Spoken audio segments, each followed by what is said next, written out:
Is it fixed now? Well, I guess you can't know because You can see in OBS, I guess. So. yes. Okay.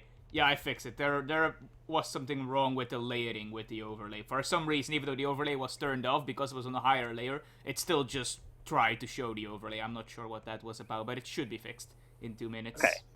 Okay. Anyway, what's happening here? Another wood treasure has been scouted by the orchard and by the Hazard's elephant. The elephant can't kill that car before it gets back, right? It doesn't snare. No, I don't think he can really do. He can snare it, so he cannot do enough damage to really do anything. So, and the cart is just going back to the base. So yeah, he's going to leave that. Forward villager, so we might see an aggressive fort here, also known as the Agra Fort. And it's probably going to get scouted by this Japanese hero. He's walking right knows the timing for this, so he expects it and just scouts that tiny island or whatever you want to call it. Exactly, it's very hard to hide the fort on a map like this, where really the only spot you can place it in the center is on this relatively small island, and even then there are only a few spots. So yeah, easily scouted by Kinnessy, who just picked up an 80 coin treasure. Straight for this wood treasure, also going to build a shrine there. So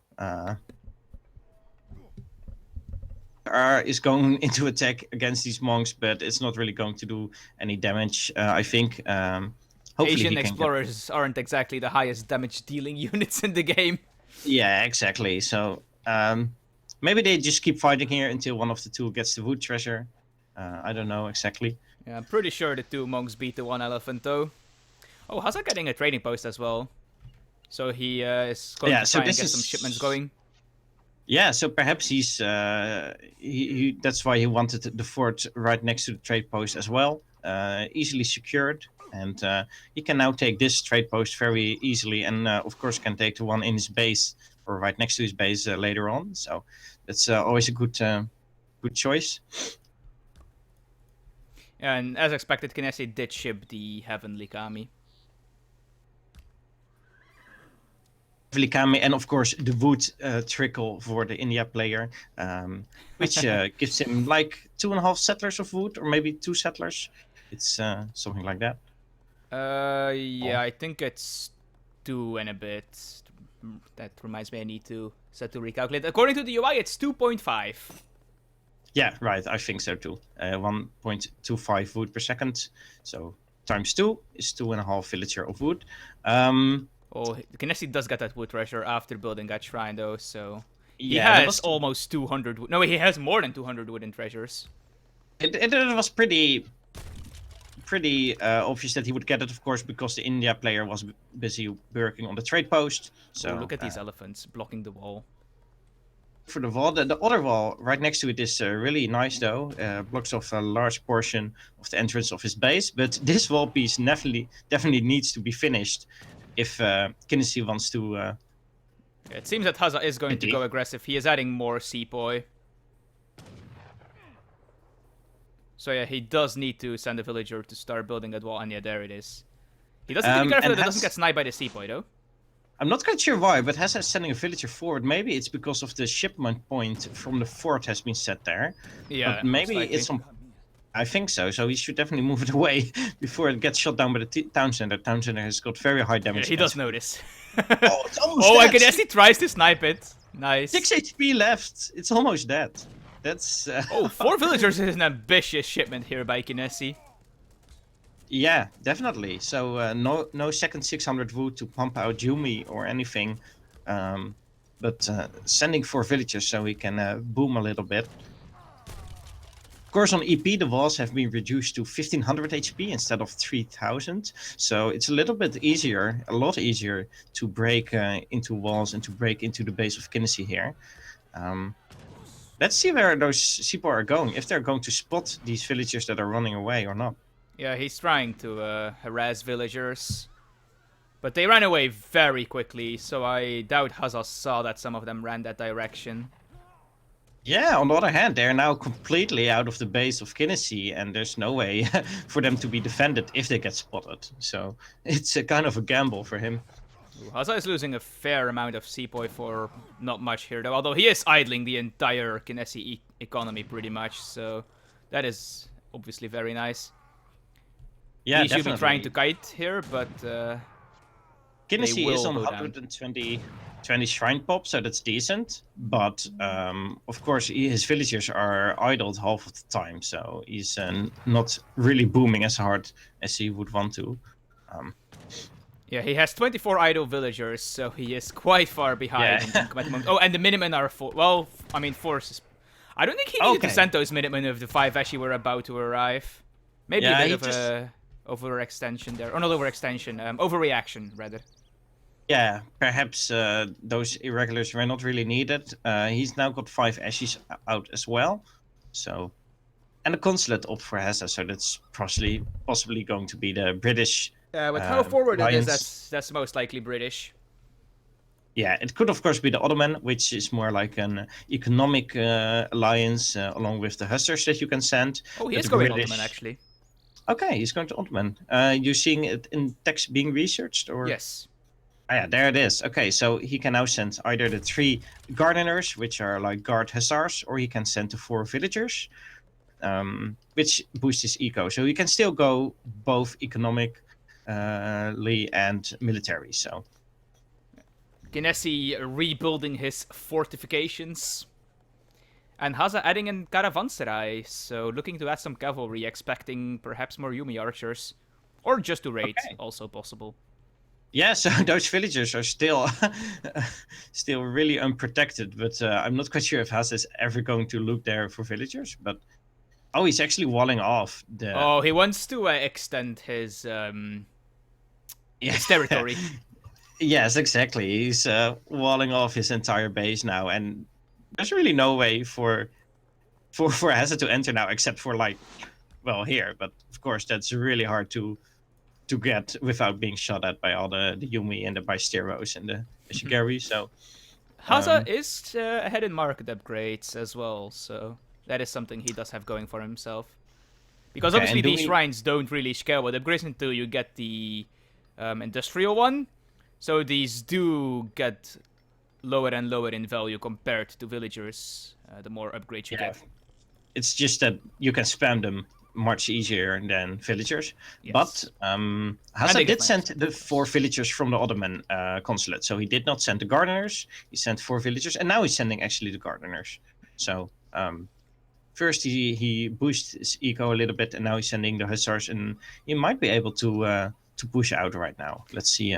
To be honest, I think Haza might have wanted to use this army to siege some shrines while he's waiting for whatever it is he's waiting.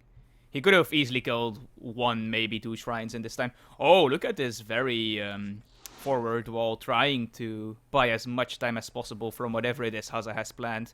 That's, of course, one of the things of this map. Like, this river and the shallows gives you a very easily defendable choke point if you properly walled it up. Yeah, exactly. So on this map, it's definitely easier for Japan to wall himself off than on other maps. And so for India, it's a little bit harder, I would say, to keep applying pressure like the India player probably wants to. So I think in this specific map, maybe Japan is more favored than on other maps. Which is, of course, one of the things we're trying to investigate with this whole matchup of the month.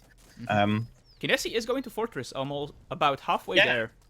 And Haza is just now attacking, where he has got more than twice, almost 3 times the military population of Japan. Yeah, there's a lot of camels here, and he only has ranged infantry. Using that wall trick, where if one wall gets damaged, all the surrounding ones gets damaged as well. So he's now got a large entrance to the base of Kinesi. But there's still another layer of wall, so... And this is a gate which does not get affected by the nerf, if I'm not mistaken. Oh, it does, actually. Never mind. Yes, it does, yeah. I guess that was a bug that was fixed at some point. Oh, but yeah, there's the fortress. fortress. There's Fortress 8, and now Haza knows he's on a clock, so he definitely needs to do more damage if he does not want Kinesi to pump out stronger units and better units. He just chipped Enlist Irregulars, which is the colonial militia of Asian civs. So his town center will do Oh. 135 damage now if fully stacked. And he has the second batch of Minutemen. And this is a very big one. there Oh, and they there's the go. big melee one. Yeah, there's the sentries, which of course do very good damage against cavalry, but when up close to Gurkhas they can also do decently, so he definitely wants to run out of here and wait for the HP to drop a little bit. Yeah, now Haza is very Lose aware that HP. Genasi has shipped this card, and I don't think he's going to push much longer. Yeah, Because and there's pushing into also an upgraded town center is just very dangerous. And yeah, there he goes. He immediately goes to Fortress the moment he sees that card. Yeah, and also Kinesis now has disciplined Yumi behind walls, and Yeah. well, the walls are just getting rebuilt. So those Yumis, there's no way for him to deal with them. They've got 18 range. The Gurkhas have got 18 range as well. So there's really nothing that outranges those Yumi right now. And well, they're so strong, even against cavalry units, they do decent damage. So Hasa really needs to back off, and he doesn't want to just waste his units to those Yumi. And Kinesi just like showing how good this town center buff has been that one of the later versions of EP added. Like ever since that, he's just been like spamming town centers. Yeah, 100 of course, wood that is sounds- just so massive. Yeah. Town centers only costing 500 wood instead of the normal 600 is really good for those players that want another eco option in the third age, and that's why we definitely see a lot more second and third town centers being added in this EP iteration. Yeah, with the less regulars, it becomes a very powerful defensive structure as well. If you garrison 10 exactly. villagers in 2 town centers each, it's 270 damage, like combined between the 2 town centers. That's a lot. Yeah, and now there's the second Fortress Age, of course, well, not of course, but aging up with the Charminar Gate, which gives you the option to build Mansab Dar units. Those are basically daimyos that can't build units. Yeah, it's basically like one of the units, you can train it one time, and it has like double the attack and hit points, and it also boosts the stats of the same unit around it. So you can build one Mansab Bar Gurga, one Mansab Bar Sour, and then they boost your army. You can rebuild them if they get killed, though, luckily. Yeah, indeed. It's this is like the military building facility for those units. You can rebuild them if they die, but of course they do cost quite a bit of resources. Ooh, and there we see the Yorumi along with some what the hell are they called? Mahouts. Yes, the Mahouts. Yes. So. Ooh, this is a scary push. Hasa definitely has the better military composition. I mean, it's also industrial for 34. Kinesi coming in. But yeah, Kinesi is just aging up again, and he's definitely behind the military. But what does that do behind all these walls? Those Yumi can still do a lot of damage against the army, especially since Hasa still doesn't have a whole lot of there's the siege elephants. I just was going to mention, Hasa doesn't have a whole lot of siege damage, but now he has got the siege elephants, and now he's able to push out even behind those walls. Ooh, he just shipped his archers, which is unfortunate because he really wants to ship some military cards here. There's still those sentries left at 1 HP. Yeah, they're still tanking a lot of shots. Yeah, that's just nice. Because they get in the way, and they need to be dealt with before they can reach the Yumi. And now the Yumi are behind the wall again, so they definitely serve the purpose. Yeah, these siege elephants will make quick work of these walls, though. Yeah, and well, Kinesi, I mean, he's now age 4, and he's got a free daimyo, so boosting more stats. But on the other hand, it's 30 military pop against almost 100. Yeah, I Sure, think if he needed Kinesi- to invest in Bastion before he went to Industrial. Yeah, I'm not quite sure if Kinesi has the damage potential for actually dealing with this army. Yeah. Because The Yumi good are thing is still that he has untouched, two upgraded town centers, so he can try to snipe the siege elephant with those, I believe. I'm fairly certain the town center has more range. Yeah, it does. But he needs the town center to defend against this army, of course, which is the problem. Now those Yumi are still... Well, it's only like 30 Yumi left. They're not really dealing with the army. Yeah, the Or sentries Yorumi coming are out? the big threat here, of course. If those connect with the Yumi ball, it will fall very quickly. Yeah. Okay, so now the Mansabdar Gurkha has arrived. Oh, but there is the Shogun, and he does not have that much anti-cav, but he can repel it quite safely, it seems. But this Shogun on the is other a hand- beast. It does massive amounts of damage. 180 hand attack damage, so that's... It's killing a Yorumi in like 2 hits. It's really massive. Oh, there's the British East Company upgrade for Haza, upgrading all his use. Oh my god, he one-shots the Gurkha! Yeah. Oh, but and he's dead those- now, sadly. Oh, the but there's the Shogun big is Minuteman dead. badge. Yeah, and that will force Haza back, because his cavalry died. Actually thinking Oh, another Kinsey is villager ahead. from the shipment.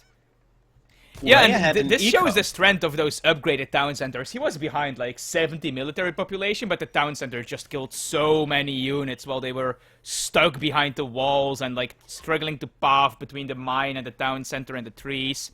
And they just get Yeah, and so of- many free shots. Of course, the 30 upgraded Yumi, the disciplined Yumi behind a wall with a daimyo also did a tons of damage. Even if it's just 30, apparently it was enough for Hasa's army to be almost completely defeated. So Kinsey's definitely in the lead here. And this is the problem in this matchup, I think. India does not have access to a proper artillery unit that also deals with infantry. yeah, Which is something that becomes really important to deal with a late-game Japan army. yeah, exactly. And well, now we can see Hasa is also aging up. Of course, he kind of has to stay on top of his game and not get a really tech deficiency, as I can call it. But I'm not quite sure if it's going to be enough since he's still so far behind in both upgrades and economic terms. And well, Japan is just better in the late game. The flaming arrows along with the Yumi and Ashigari are just really hard to beat. And India's late game army is not really that impressive, except for the infinite Yorumi shipments. They really don't have anything really special. Yeah, you need culverins and horse artillery or heavy cannons or something along that caliber to really deal with a late game massed up Japan ball. Because if you have like a mixed cannon unit, like a flaming arrow or a what's it like the field cannon or whatever the light cannon I think it is from the Iroquois, like those things, they lose to culverins generally. So if you have culverins plus more artillery, you can very easily win the artillery war. And there we see 2 heavy bombards from the Ottoman consulate, the only artillery unit that India can make. Well, I think there's like a brigade from the Brits as well with falconets. But anyway, yeah, the consulate is the only way to get proper cannons as India, and here we see Haza using it. So Kinsey will need more flaming arrows and deal with those siege elephants in order to beat this. Yeah, but the flaming arrows do have the same range as the great bombards, so he can probably just shoot them down and sacrifice some of his flaming arrows for... Yeah, but the problem is the siege elephants. They can outrange the flaming arrows, I believe. And they also have massive multipliers against them. Do they two-shot them? I'm not sure. It's also Let's see. 28 range, by the way. damage times... Where is the cannon multiplier?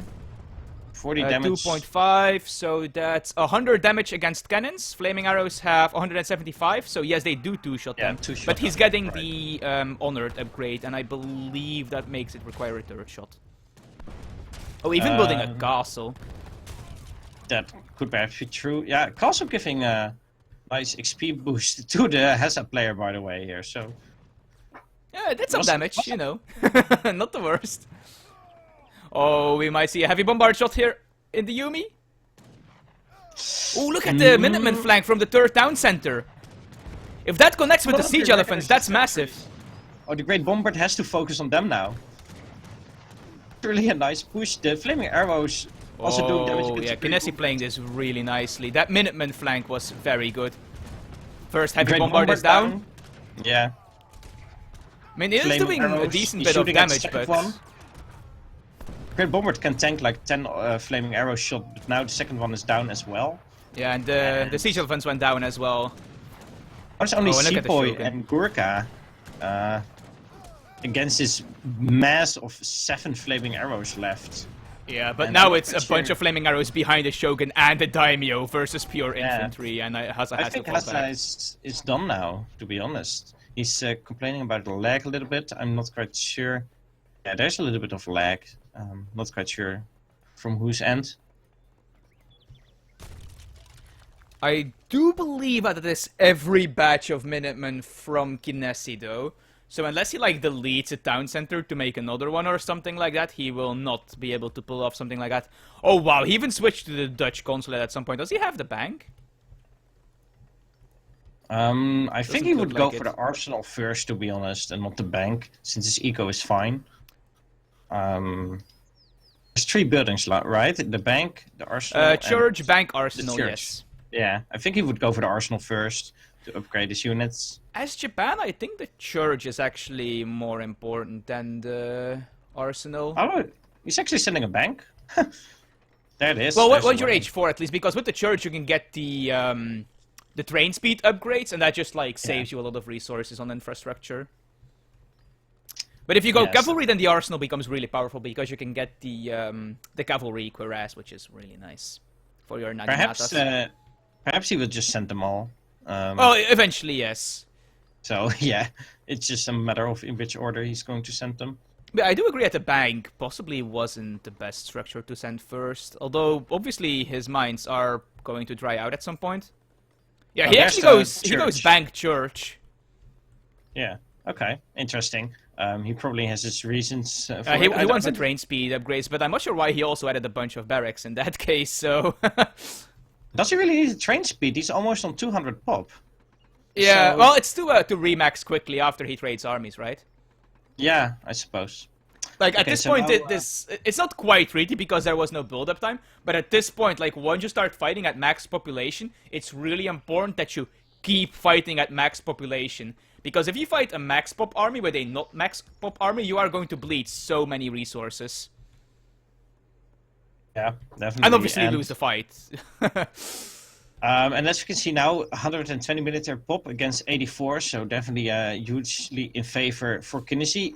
Some of There's those are still petards. irregulars and sentries. So there's 5 petards from the British consulate, so he might I'm be not able sure to what he's take trying out to a take down wonder. with those.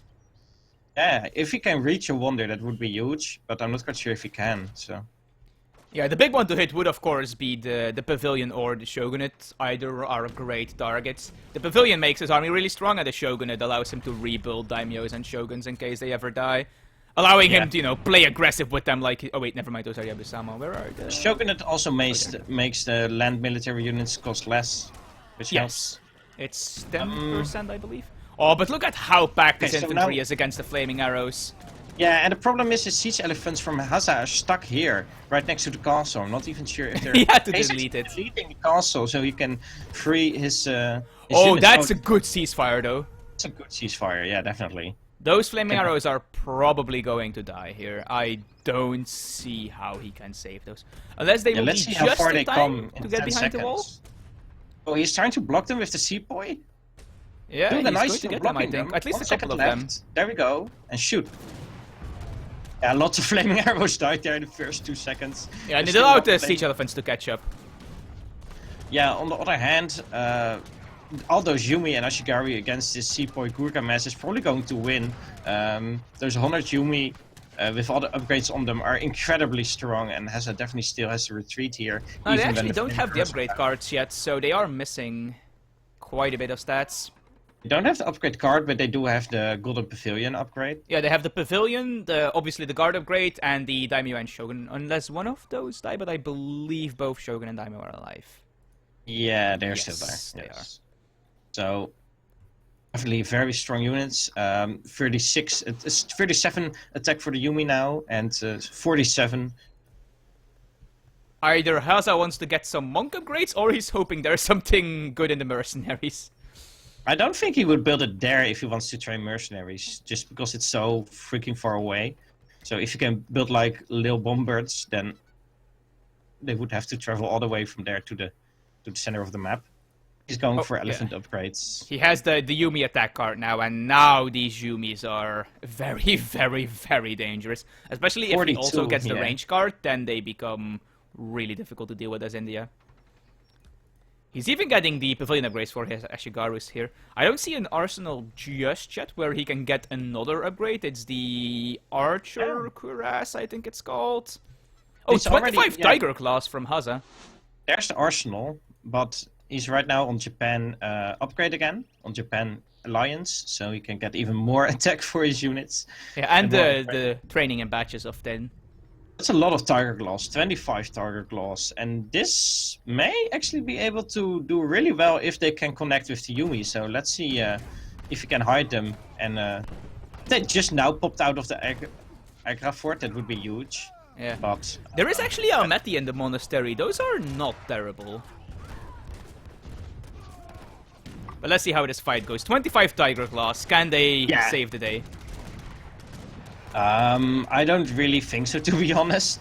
I mean, they get shut down so quickly. Yeah, they are by all only the- disciplined as well, so... Yeah, Falconet is coming out with some red codes, but even that is not really going to change anything. The Yumi are just going to focus down Falconet. If he sees And it, yes. And if he sees it. Kinessi should see it soon here. It's pretty obvious when a Falconet starts Yeah. shooting your stuff. Although Once it's it's right just- next to an Agra fort, so... Nope, no, he sees it. He's target firing it. I'm surprised he didn't just send one of the daimyo or shogun at it. Actually, And now really the game is over. Some pet tigers popping out he's just of the ignoring the elephant. falconet. Actually, he's just killing the Still army. alive. It doesn't really matter though. It's over by now, and Yeah, one falconet is not enough to deal with a max Japan army. look at this villagers. Once these are spotted, Oh well, yeah. the economy of Hasa is just in the trash, and I mean, yeah, Hasa Oh, is that's really a lot of not... Mahouts now. Yeah, but there's still so many Ashigaris, and those Yeah. Ashigaris have got 56 attack, which is ridiculous. Do they have the So- bayonet upgrade actually? No, he does not have bayonet yet. No, he does have Oh, like he deletes 3-4 everything. other upgrades on them, and now has resigned. So GG, first game, going for Japan, going for Kinessi. Oh yeah, I should adjust the score. Oops. It's a best of 5, right? Yes. So it's 3 wins first, I believe. I think so, yes. So yeah, Japan has won one game, we can say, or Kinessi, but in the end, it's really about the civilizations. Yeah, if it gets that late into the game, India can really struggle to deal with the Japan army. Like I said, the lack of a dedicated cannon unit that is easily producible makes it really difficult. If you have like 2 factories churning out heavy cannons and you can get like 4 of them and protect them from flaming arrows with maybe 2 or 3 culverins, it becomes really difficult for Japan to deal with that. Obviously, that's a lot of population in cannons, though, which is a different type of risk, because then if they make a bunch of Naginatas, you can be equally wrecked, but... Yeah. And if you take a look at the military unit population graph, you can see at like the 15 or 16 minute mark, where Hasa is losing all his units to basically nothing. Kinessi losing no units at all, just the town centers and the sentries and irregulars doing the damage. Yeah, Along those with the big Yumi batches behind of the wall. Minutemen are very Yeah. dangerous. Okay, I see a new lobby has been hosted already, so let's wait for Hasa to join in, and then we will go into the lobby as well.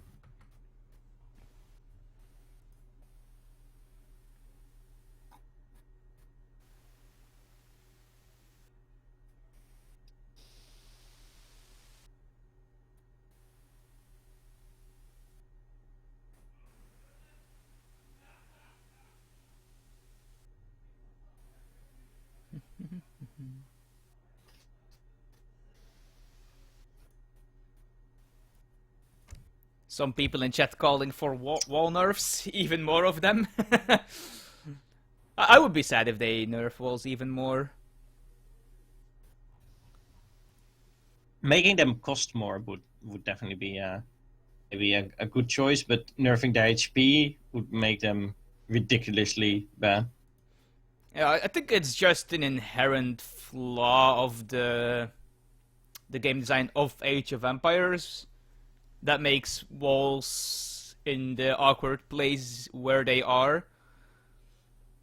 Because, like, if you reduce walls in effectiveness even more, it will become very difficult for any game of Supremacy to just naturally flow into later ages. Like, you would have to do some very weird stuff to make a game go to industrial if walls get changed even more. Well, the game doesn't have to go to industrial in any case. I mean, in my opinion, this is an opinion, of course, so, you know, this is not a fact or anything, it's just me stating my opinion. For a RTS to have a balanced meta, in the average game, both teams should naturally progress through most of their tech tree in a game that lasts somewhere between 20 and 30 minutes. I don't mean Imperial with that. Imperial is a really weird thing in Age of Empires that is a weird RTS thing. It's there as like a stalemate breaker or whatever you want to call it because of the weird resource system of Age of Empires. So I don't want Supremacy games to go to Imperial.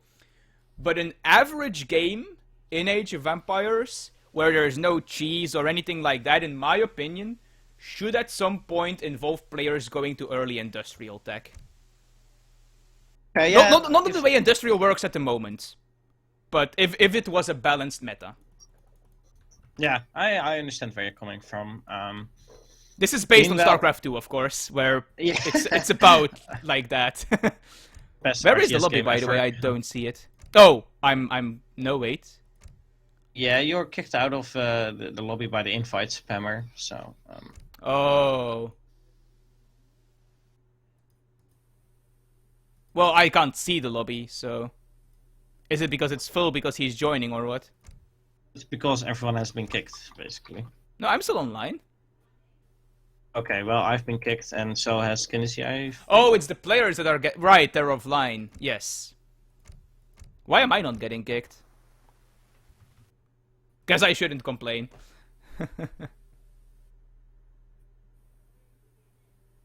We can perhaps put an overlay on and then go Oh, onto wait, another nope, account. there we go. You have put an lost overlay connection. on and then go on a Smurf. I don't have a Smurf. Well, somebody must have a Smurf.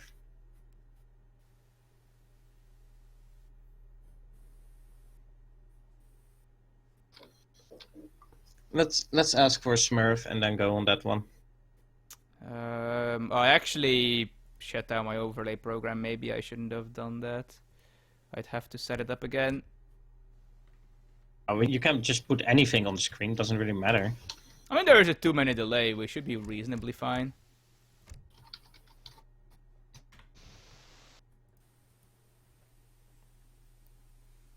But yeah, I guess that gives some more time to talk about walls, right?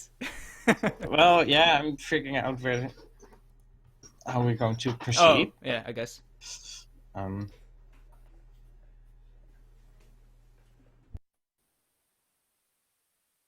Let's see where Kinesis is.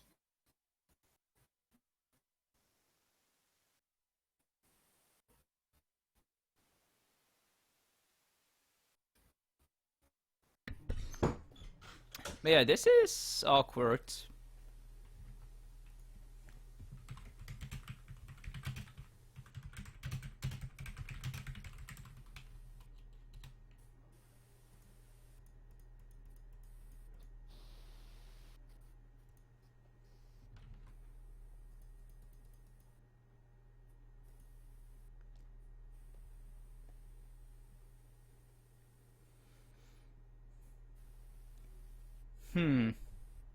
Let's see what the players want to do.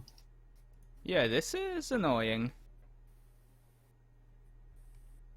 Okay, Queen asking for the overlay, so I guess I have to set it up again. I'm not sure why I quit the program. I probably shouldn't have done that.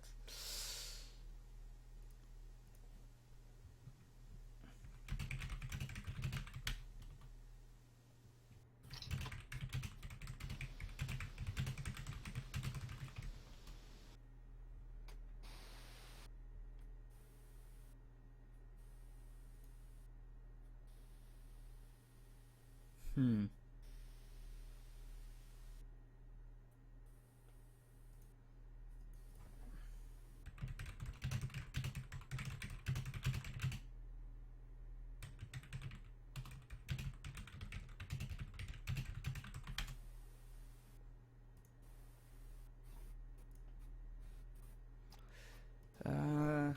Nessie versus Hasa.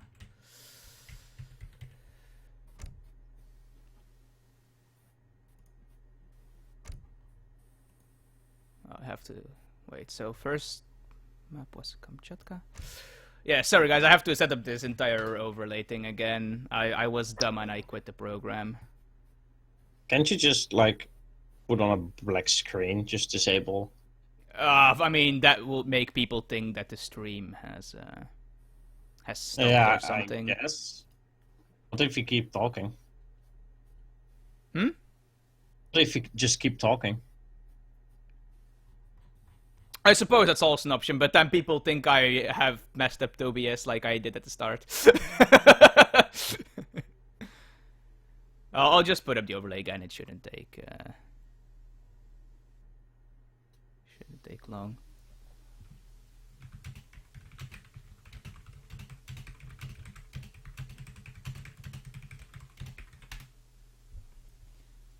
Is ESO down or something? Oh, never mind. So Kamchatka, Baja California,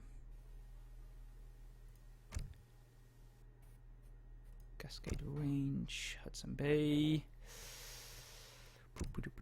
and Klondike. There we go. Oh, I probably should have disabled the animation. It might lag now. Oh, it should be fine actually.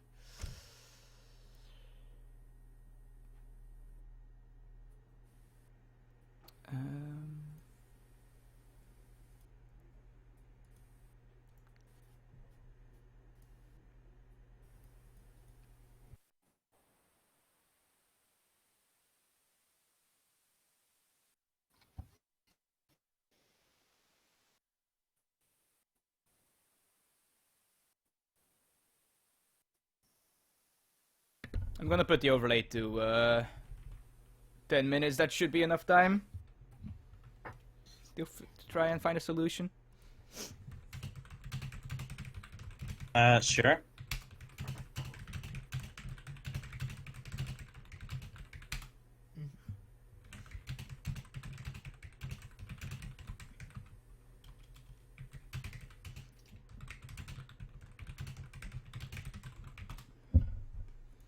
Actually, wait, I can do it via OBS.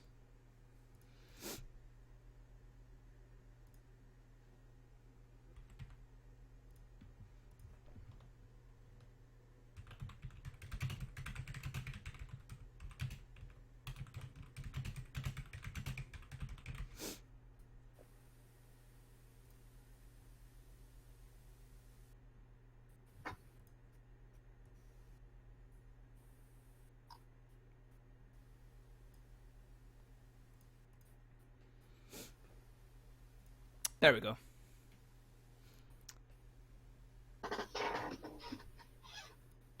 Okay. I still need a Smurf.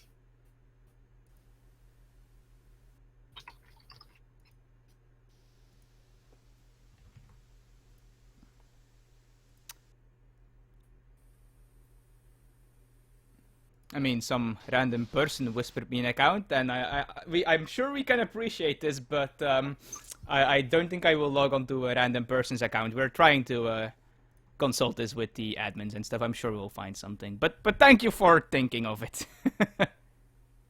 Is somebody offering you an account? He just linked me his account info, or well, one of his accounts, I would imagine. But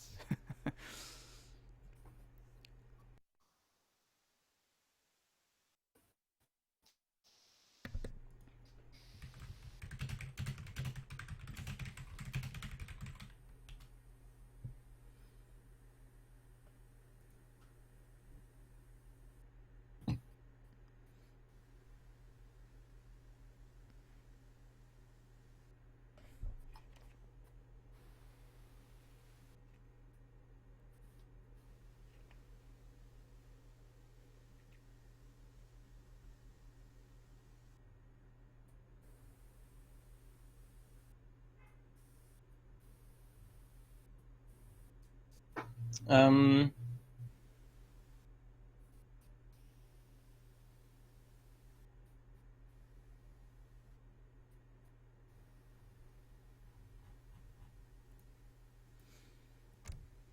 so is not down, I think. No. No, it was. I meant the website. Sorry, because it was like loading super slowly for me.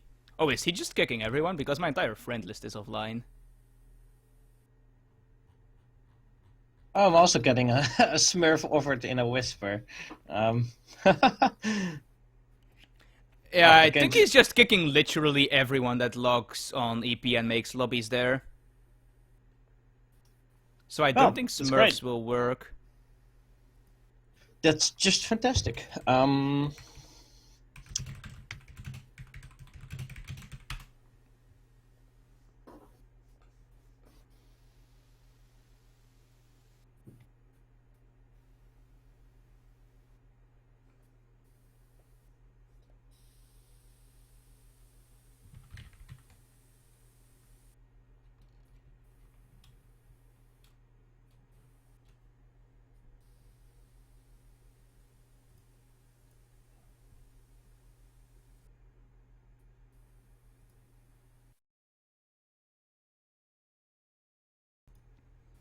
Hey, give us a moment to try and fix this. We'll be muting the stream for now, but we're trying our best here.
We are now. Okay, ladies and gentlemen, welcome back to Matchup of the Month. We here have Japanese versus India, take 2. This is also another matchup than the first one. First we had Haza playing against Kinnisi, and now we have Kinnisi playing against Diaruga. So we have a different India player this time, and we will see how he can manage to take on this matchup. Of course, we had a little bit of a delay, so sorry for that. It was something we don't really have a lot of control over, but now we're finally back into the game again, and we are playing the second match of this matchup of the month. Perhaps the score is still 1-0 for Kinnisi, but that wouldn't really be fair for Diaruga. So thank you, Diaruga, for stepping in. Well, it's 1-0 to Kinnisi. It's just not versus Diaruga. Yeah, exactly. Okay, so are you sure that we are live and there's no overlay? Yes. Well, yes. Just check it in OBS. Yeah, that's what I just did. But yeah, now we're on a water map, which changes the dynamic quite a bit, and I'm not sure in whose favor. I mean, obviously we all know Kinnisi is just, like, in love with water. Yeah. I'm not sure if he's married to the substance, but... Married to H2O, some say. Yeah, maybe his parents were sailors or something, I don't know.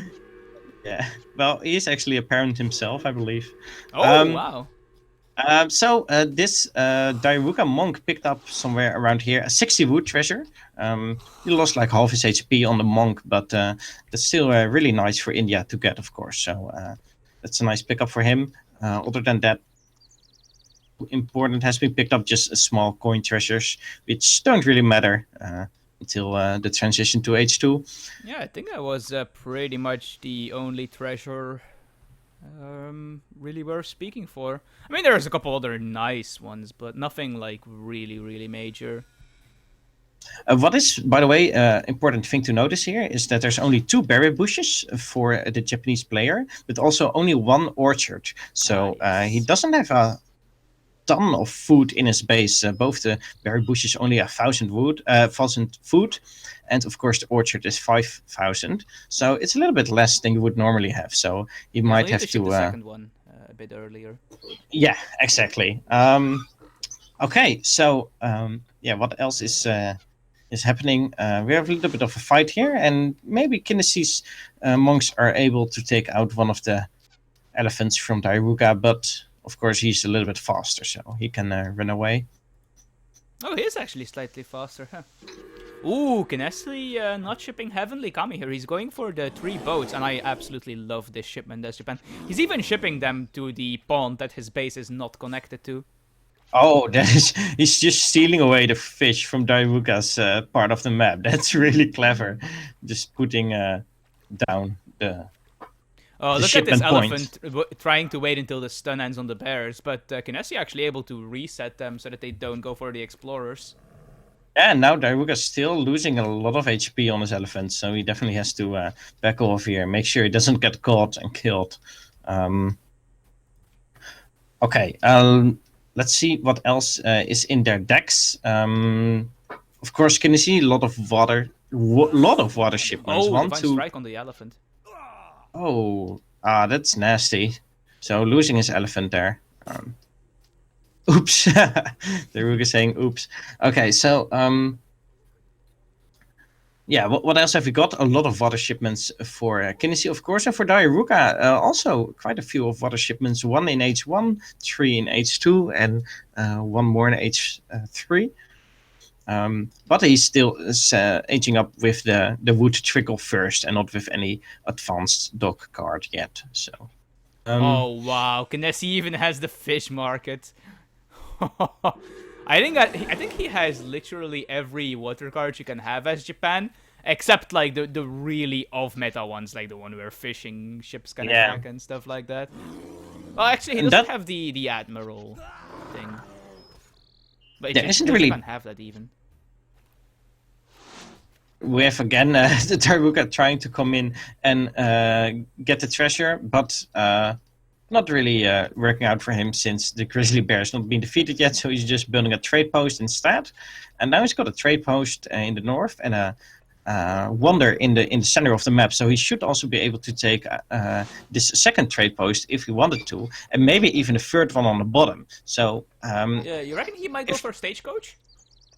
yeah, well, I actually think so, because unlike the last map we played, where you could only really take 2 of the 3 trade posts, if you have map control here, you can take all 3 of them, and it's quite a long trade route. So I think it's definitely worth it to do some Stagecoach play, and I'm thinking that Dairuga might just go for that if he doesn't go for an all-in rush where he doesn't really have a lot of wood left for his trade post.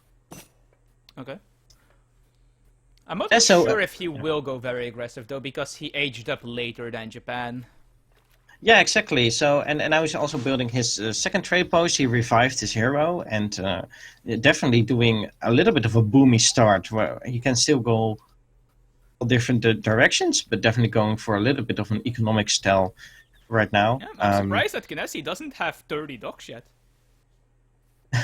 Well, just wait, and he will.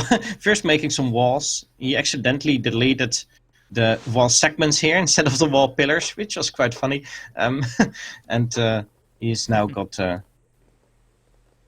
And he pretty did go soon. for the boats from the consulate. Portuguese I've consulate. got six fishing boats already. And yeah, here you can see Dairuga going straight for the bottom of the map, and definitely going to build that. Meanwhile, using his sepoy to harass a little bit. But it remains to be seen how much damage he can do. He's only got a few units, only got 7 sepoy left. Yeah, the TC will deal with this easily. And look at Kinesi, Yeah. garrison exactly 10 just for the efficient DPS. Actually, I think If he can the- do slightly less if he... No, he needs exactly 10, yeah. That's the thing with sepoys, they are 180 hit points, which means they get exactly killed in 2 shots by a town center. So Yes. I'm not quite sure if the 5 sepoy shipment was really worth it for Dairuga right now. Oh, double racks from Kinesi, actually. I think he scouted the trade posts and wants to put some pressure on the trade posts. Very clever. If he can steal one of those trade posts, that would be very nice. Oh, there's actually a small gap in the wall here, I believe. Yeah, he can definitely walk past it, but I mean, the TC is still 2 shots his sepoy, so... yeah, I'm not quite sure how successful this is going to be. He will to be be able honest. to scout the coast and see there is no dog, though. Yeah, which is quite important. Do you think he can sneak one back here? I think that's too small, right? Yeah, I think so too. It's would be really interesting, but I don't think he can build there. And now 5 is Ashigaru out for Kinesi, so now Dairuga Why is has there to back villagers off. Going forward. Okay, yeah, probably just a misselection there. Oh, he will probably lose some units in the retreat here. Ashigarus are faster than normal musketeers, of course. And Yeah, sepoy, 2 boats! Oh, Oh. aggressive caravels. I kind of like this. A little bit too late to reflect those Yeah, but this will Ashigarus. prevent the wall off from being completed. Yeah, exactly. I think Dairuga now wants to go to this trade post and try to defend it. It's only being sieged by 4 Ashi after all. And he does have stagecoach, so this trade post is very valuable for him. Oh, look at Kinesi. He's rewalling exactly out of range of the caravel. Yeah. A smart play, but of course he still can build docks there, so Yeah, he's not that's the going big for the part. full That's water the play. big problem. Yeah, and he still has got a decent eco population, but he doesn't have that many shrines right now. It's once Dairuga gets sieging here, then he can take out like 1, 2, 3, 4 shrines very easily if he has control over that side of the map. Yeah, I think the trade post will go down if Kinesi really wants it to die. But he won't be able to evacuate his units if he does that. And yeah, he will try to get out with as many as he can. Oh, the hero's getting shot. Maybe he's going to do the poof thing. But yeah, his units are getting all caught out of position. And He will Dairuga get is to going take to out his lose. entire sepoy army, I think. Yeah, exactly. This is... I don't know what I think of this trade for Dairuga. I don't think it's really Oh, there is something he Gurkha wants to there do right now. But I don't think that's enough to do with this man. Yeah, jeez.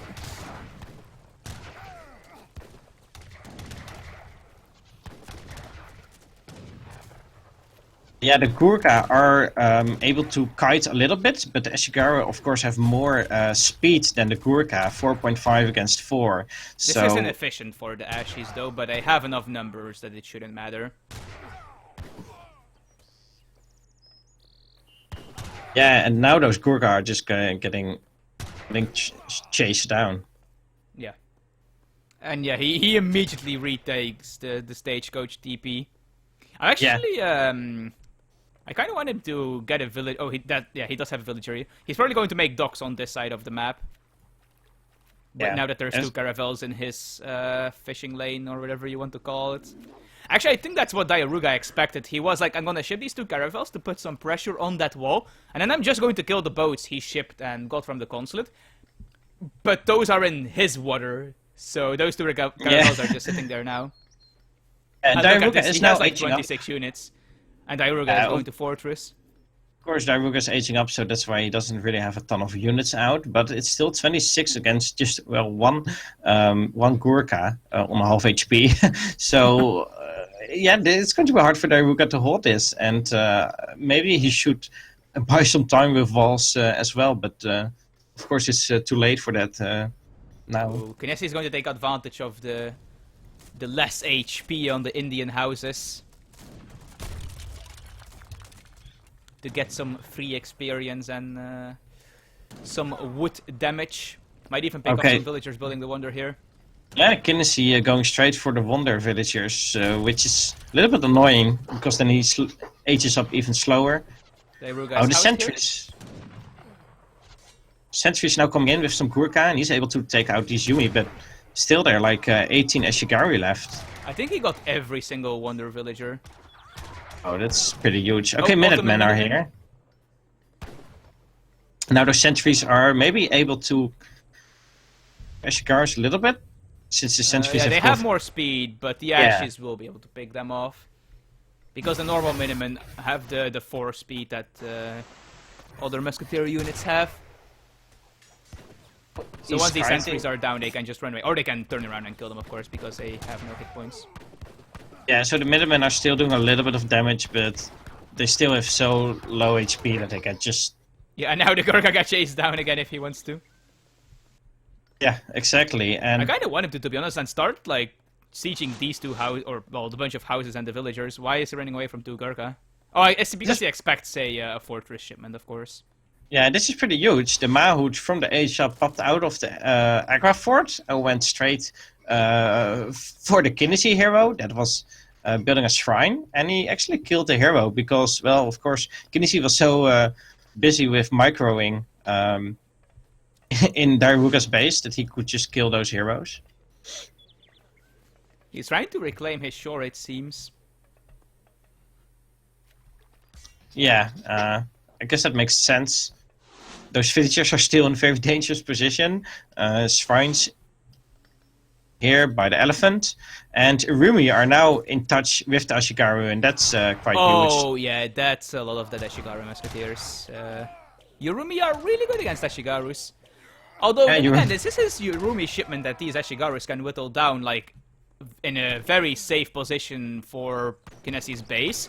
So these are not dealing, like, damage to him. They just killed his entire army. You know, just killed his entire army. Yeah, and now the military composition is, of course, in favor How for did we miss Diaruga. this? Oh, yeah, he sent a villager there. I saw it. I mean, yeah, what do you want to say? It's just more boats being added. I saw a rendering plant, and I'm like, did he just ship rendering plant for 6 fishing posts? And then I look at the units in queue, and I'm like, wait a minute. Yeah. Yeah, so he's moving in away himself now, so he should be fine. Diaruga is going for the weak spot of Kinnesi, which is the trade post here, and the shrines that he killed here. Added, and I'm not quite sure if Diaruga is going to spot that with the current path that his units That's more of an early warning wall than an I'm actually going to hold you off here wall, because there is still a rather significant hole right here. Obviously, if this wall doesn't get taken down, and he gets to patch those holes as well, it will be very difficult. He can use a staging area, though. He can just place one wall here, and then he would be fine. Yeah, like, even now, it's still a pretty safe staging ground for him. Because if he does pull back behind this wall, Dairuga would have to walk the entire way around it, and that will give him plenty of time to properly fall back. And, like, if he plugs this hole, then it becomes, like, really safe to start pushing from there. But the trade post already died, so it's no longer worth.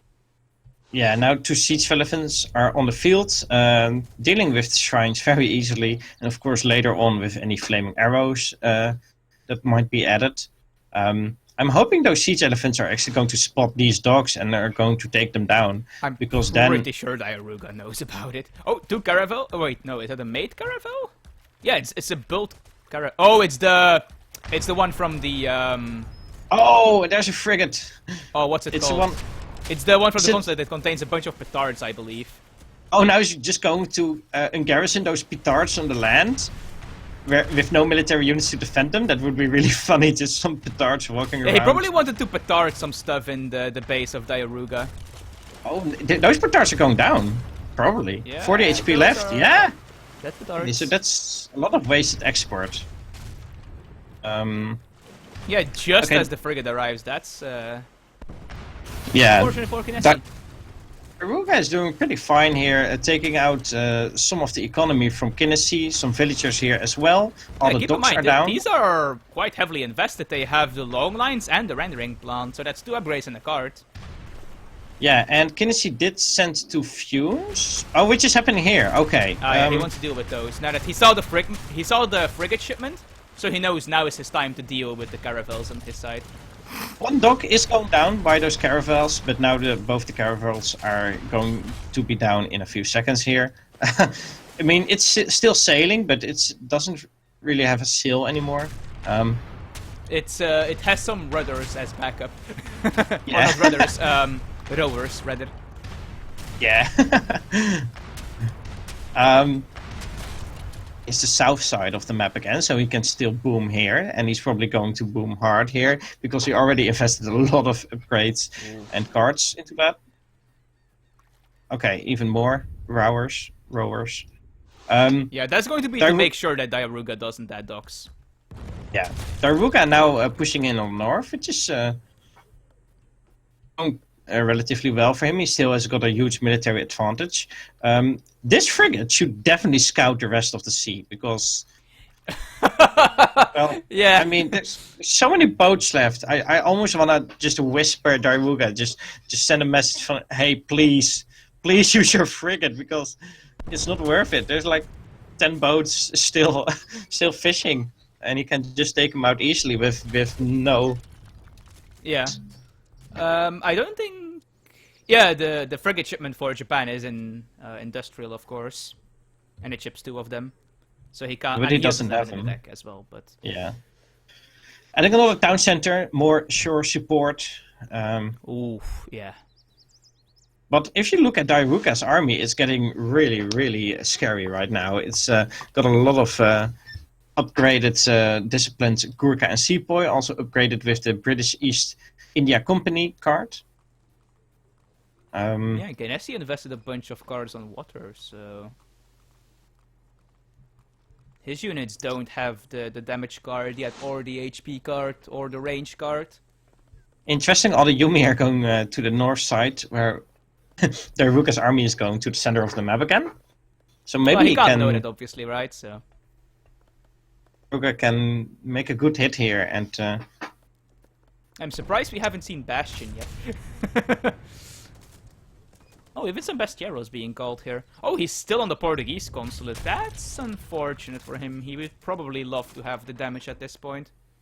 yeah, I guess town centers cost less as well, right? Yeah. So maybe that helps him, but yeah. Yeah. If He it wants damage. probably wants to get his extra town centers first. That does make sense. Yeah, perhaps. Oh, but because there's a lack of cavalry at the moment, Dairuga has to fall back here. That's a lot of Yumi. Yeah, Actually, he does have here, so I guess he won. 1 Mahout, 2 Gardeners, and some Urumi. That's not enough, though, probably. All the hard counters he has. Oh, there's 1 villager, 1 brave Japanese villager, walking that's to straight scout. into the fort. It's to the scout. scouting SCV. getting massacred. Oh, Finally. Oh, he actually made a dock there. He's going to fish himself. He's going to fish himself. He Oh, has but not sent any Kinesi might cards. see this now with his fishing boats. Well, yeah, but does Kennedy care? I mean, he cannot take this water back anytime soon. Like, he would have to sneak a dock here, and then maybe he can train something. But I think Kennedy for now just wants to focus on his own boom in the south. I don't think he wants to contest the north water. No, he could probably reasonably soon if he gets to industrial, but... And yeah, Dairuga is going to industrial here, and Kinesi Yeah. is quite behind in that department. Kennedy still has a huge eco advantage, but Dairuga is ahead in military population and now soon also in tech, which gives him a decent shot at Kennedy, I would say. But of course, we all know in the very late game, Japan is just much better civilization in those long games. So Dairuga still has to make sure he wins once he's H4 and Kennedy is not. I don't think either player has shipped their dock card actually, so they are just making expensive fishing boats. But you know, because they are reduced to 70 wood on AP, it's not the worst. Yeah, exactly. It's still fine, especially with so many cards on them to upgrade them. It has killed everything, so I think it should now just go back to this side of the water and see if anything is going to be built. And Yeah. I don't think Kinsey is really going to contest that water anytime soon. I mean, He would need artillery to do so. yeah, or maybe slowly creep with castles Actually- closer to the shore. No, wait, never mind. I was gonna say if he gets to industrial, he can ship the double frigate, but he doesn't have it in his deck. Oh, he actually has the upgraded flaming arrow card in his deck. I really like this if he intends to go that late into the game. That card is quite strong. It makes your flaming arrows quite a bit cheaper and makes them train super quickly. And if you have a shogun, you can like field artillery super quickly from him. Oh, and we but do have this- Bastion. This Yuri mass behind the bastion walls is so hard to beat for Daruga. He still doesn't have a whole lot of cavalry, a whole lot of siege either. He's probably And, waiting for his great bombards. Kennedy is now aging up. And of course with the shogunate in the center of his base. He is all on rice paddies. Yeah, he except for never those shipped his villagers charge here. did he? Yeah, he no, I just don't went think so. straight Just, to the sea and the cherry and the Yeah. rice paddies. yeah. Of course his sea does really help him not need cherry orchards. Yeah, bastion walls are quite tanky compared to normal ones. Yeah, they're like 5 Oh, times. I don't like how the hit points. Yurumi are pushing forward. I mean, sure, there's a gap in that wall, but they're just getting picked off. Yeah, he would have to fit his entire army through there if he's really going to commit, but so far it's not really working out. Half the Yurumi are still on the other side of the wall, and he's losing a ton of... Yeah, his Mahout got picked off as well. Another wall layer is being added. On the other hand, Daruga is doing decent damage with all his Gurkha. He, of course, also has the Mansab Dark Gurkha in there. And his normal Gurkha do 28 damage, which is actually quite decent. Yeah, they are a guard, Gurkha, of course. But now the industrial age up is there for Kinesi as well. Yeah, and Daruga knows he really has to make something happen here, so he keeps on pushing. His Siege Elephant still on full HP, and well, he might be able to break through this second layer of wall. Yeah, one of them isn't even So? finished yet, so that should definitely be doable. Yeah. Some villagers retreating a little bit to the north to gather more wood. Both still have a huge amount of resources in their bank. Kinsey especially. Oh, he's making the bank. That's... I think that should have been the Japan consulate. Oh, he's going to Dutch. Okay. Yeah, I don't think Dutch is what he needs. He's actually really low on food. Oh, but there is a flaming arrow shipment. Oh, 4 flaming arrows. Okay. Of course, the siege elephants can kill those really easily. Let's see if they're able to get in contact with them. Siege elephants for now focusing on the walls and on the market, which is also working as a wall. Okay, and now the siege elephant shot at GG. There it is. Kinsey resigning here. I think I might have been a GG. bit too early, actually. His flaming arrows could have maybe had one more volley at those Gurkha while they are super clumped up, but it would have been really awkward. Okay, let's quickly go in again. We talk. Then we no post-game analysis because we need to be quick here. Yeah, and then we talk about this game after we joined again. So let's make sure we quickly rehost.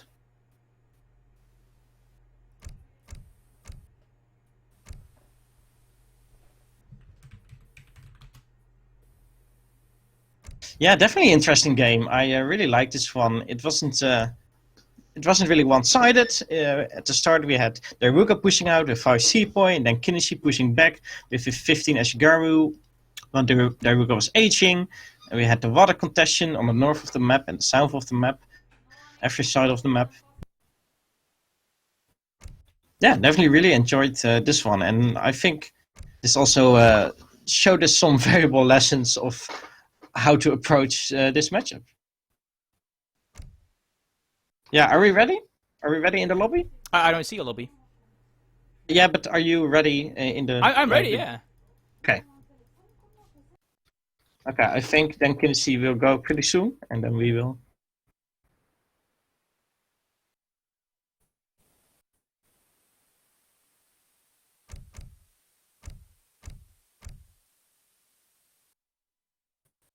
Yeah, definitely really enjoyed to see Daruga play again. Really like his playstyle. I think it's really you learn a lot from watching him play. So, okay, let's go in again. I'm in the lobby. So exciting, not knowing whether the game will actually launch or whether we will get kicked. Daruga.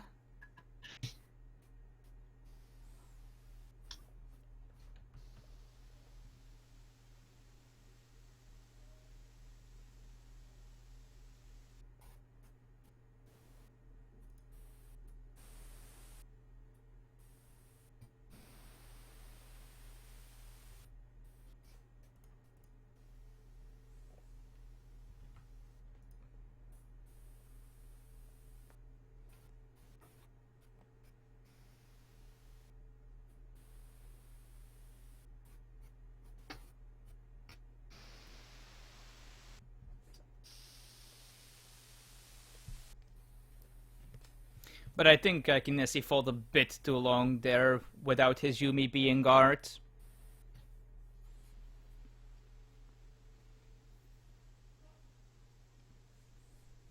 Daruga is chatting in the Twitch chat. I'm not quite sure if he knows we want to go another round.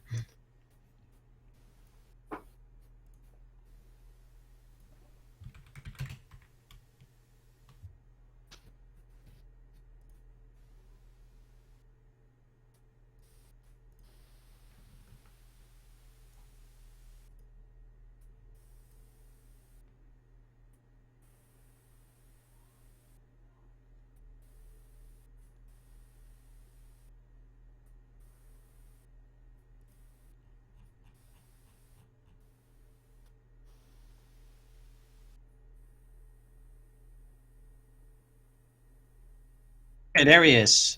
Let's click in.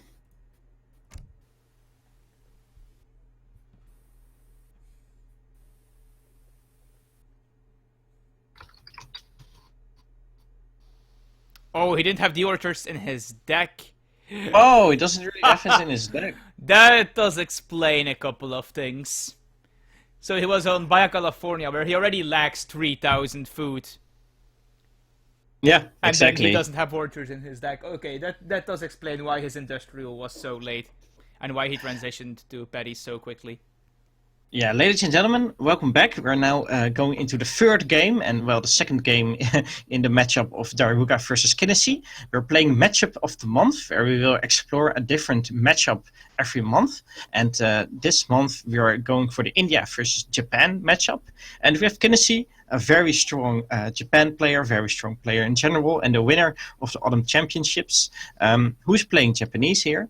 And we have Daruga, definitely also a very strong player, who recently has a new setup and is able to stream again. He just said in the chat, and he's playing India. He just beat Kinnessy as India in the last game, and now we will see how this matchup plays out on this map. Of course, this map is quite interesting because it's very low hunt. I believe it's the map with the lowest amount of hunts even. And there's also a huge range between all the hunts. Also so beavers. Beavers everywhere. Yeah, only freaking beavers, and maybe like a small 50 food treasures from time to time. As I said once, we make a giant wall and we let the beavers pay for it. Yeah, there is his 50 food treasure. So yes, this map will definitely play out very differently from last one. A lot less sea. Sea isn't even real viable here, and a lot less hunts and more of a choke in the center. So interesting to see what they will do with it. As Japan, what I actually really love to do on this map is you ship your 3 boats here, and then you ship your 3 consulate boats here. Oh, that's pretty interesting. Yeah, but I guess once India is getting to the 3rd age, they will definitely get shut down by siege elephants. But maybe by then they have already. Well, they wouldn't have depleted the sea, but at that point they will definitely have been worth. I mean, also Yeah, he has exactly. to dedicate his siege elephants to do that. In which case they're not busy shooting down your wonders or your walls. So you know. Yeah, so it's pretty. That's a pretty smart tactic, shipping both your fishing shipments on one side, but it does look like Kinnessy has got the 3 boats in his deck. So Yeah, it's actually, in my opinion, the best Age 1 card Japan can ship. okay, yeah, It's the closest thing they have to 3 villagers. Yeah, For Japan, of it's course. actually the same as 3 villagers, because berries gather the same speed as fish without upgrades. Yeah, and A rally point? Oh, he probably means the water oh ship. yeah, well, I think since EP4. Yeah, it's been for a while. Yeah. Anyway, what is also interesting to note is that, of course, fishing boats are a little bit better here because there's so little hunts for Japan to shrine on. They don't really have a ton of hunts they can shrine, so Japan has to make up for a little bit of a different technique here to get their eco rolling. It's also a map where they start with berries, so they have 1 less orchard. It's not as bad as Baya. I believe you have 4 berry bushes on this map, so you only miss 1,000 food. But it's still pretty nice to be able to ship 3 boats. Yeah. Yeah, exactly. So, and what India can do is one of the things I quite often see them do is just build a aggro fort like here, close to one of the hunts in the center of the map, and that basically chokes off a whole portion of the map. Especially if you maybe wall off a little bit of the map as well, you can quickly get a lot of map control. Orchard, trying to block the wonder, but just not in time. And Kinnessy not so happy about that.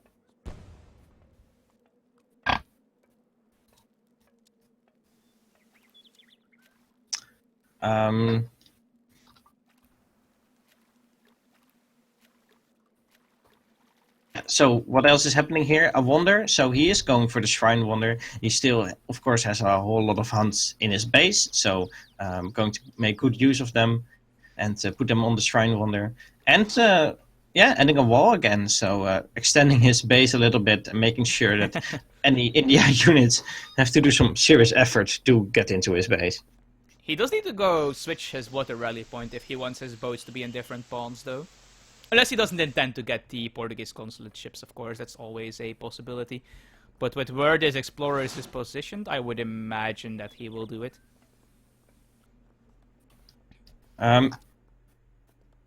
It almost looks like this is only 2 fishing boats, but I'm pretty sure it's 3 of them.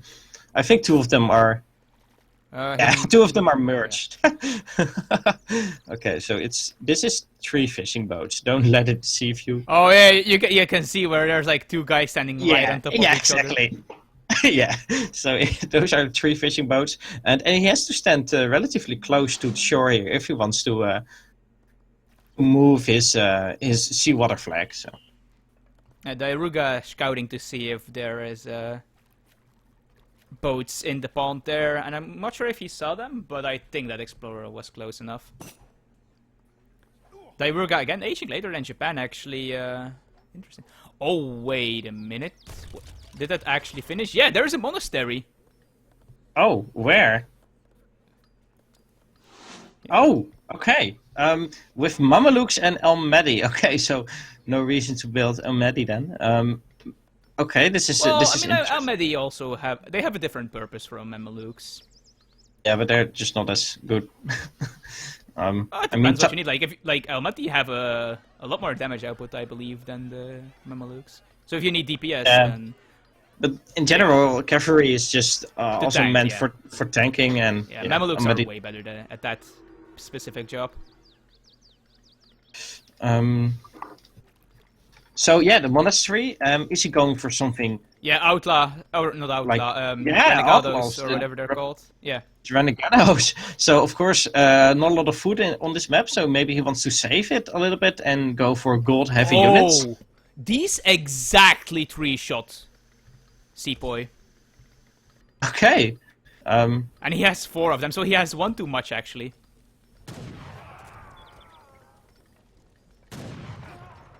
Yeah, he only needed 3 of those. Yeah, but it's they. But you might lose one, right? So. I already think they have a long setup animation, so I'm not quite sure if he really wants to micro them. And for now, he can just 2-shot, 1-shot those Sepoy. Stable? Oh, is he going to go for Nagi Renegado? That's very heavy on coin. Would be really cool. Let's see, Dairuga is walking his villager over there. If he scouts those shrines being built right now, that is really good for Dairuga. He's going to take out both the shrines and maybe the hero. Well, the hero should be able to poof. But yeah. Yeah. Well, that doesn't look like Dairuga is... Yeah, he did send fishing fleet. Yeah, he did change... Yeah. See, exactly what I said. 3 boats in the different ponds. So that will give him a very nice food income. And really hard for Dairuga to break it easily because, well, it's on 2 different sides of the map. Oh, villager going down by the Renegados here. 7 Renegados shooting down one they also do a lot of damage to villagers. Apparently they also have a multiplier against goons. Interesting. Are these a light infantry or whatever that unit type is called? You know, the skirmisher type? I don't know what's it called. I think it's like ranged infantry. I don't know what the type. You know what I mean, right? Are they a skirmisher unit is what I'm asking. The Renegados? Yes. I mean, their multipliers would suggest so, but do they also have the tag for it? I'm not quite sure. I mean, they're all based on real units, I guess, so perhaps. I'm not quite sure. Maybe the chat can tell us whether they have the official skirmisher stat. The military tags are. Ooh, Tuanagi is going to pick up a villager here. Oh, that is nice scouting. Just one of them is going to kill the villager because he knows there's no way saving it anyway. Yeah, and Knessy is going to get a full scout of the base here, pretty much. He's going to see the caravanserai if he goes in that direction. And this is, of course, the thing with Cascade Range. Your hunts are spread very far, so cavalry can do a lot of damage. Yeah, and there's not a lot of places you can securely hunt them to your base, so... Okay, so Knessy switched his shrines off coin, so I don't think he's going to get many more mercenaries. Both players going to Fortress here. But yeah, these Mamelukes might be pretty big, actually. At some point. Oh, French consulate from Dairuga, so he wants the crates to maybe go fast industrial. Oh, that would be really interesting. Or yeah, so... he used them, okay. El Mahdi Mamelukes, of course in EP, it's no longer possible for Asian civs to build the H4 mercenaries in H3. So, Knessy has to wait until he's H4 if he wants to build some mercenaries. But I'm not quite sure if he's going for that. Stick to the Renegados for now. No, so now building a barrack. He just needs enough to defend his base from Sepoy. Yeah, exactly. And right now he's adding a barracks, and he might be able to switch to normal infantry. I think he saw the wonder. Oh, there's some Zamarags though. Yeah, so now those Naginata riders are not really going to be a huge threat anymore. I think they will get away though if Kinesi keeps microing them. Okay, yeah, so those Naganatas are just running away for now. Let's see what Daruga is doing. Other than that, sending in some Sepoy and Gurkha to the front again. Have been defending the base for now. Want to attack here pretty soon. It's really hard to judge his military population because those Renegados costing 6 population, which is of course outrageous. It's only worth 2 realistically, so it's it's not really accurate to say he's got 60 military population. Oh, those actually got upgraded if you go to Fortress. Interesting. I didn't know that. They got 5 extra damage, I'm pretty sure. They had 40 in Colonial. Yeah, I think you're right. Oh, okay. I really didn't know that, to be honest. Yeah! Who makes Renegados? Yeah, exactly. Well, Kaiser Klein does.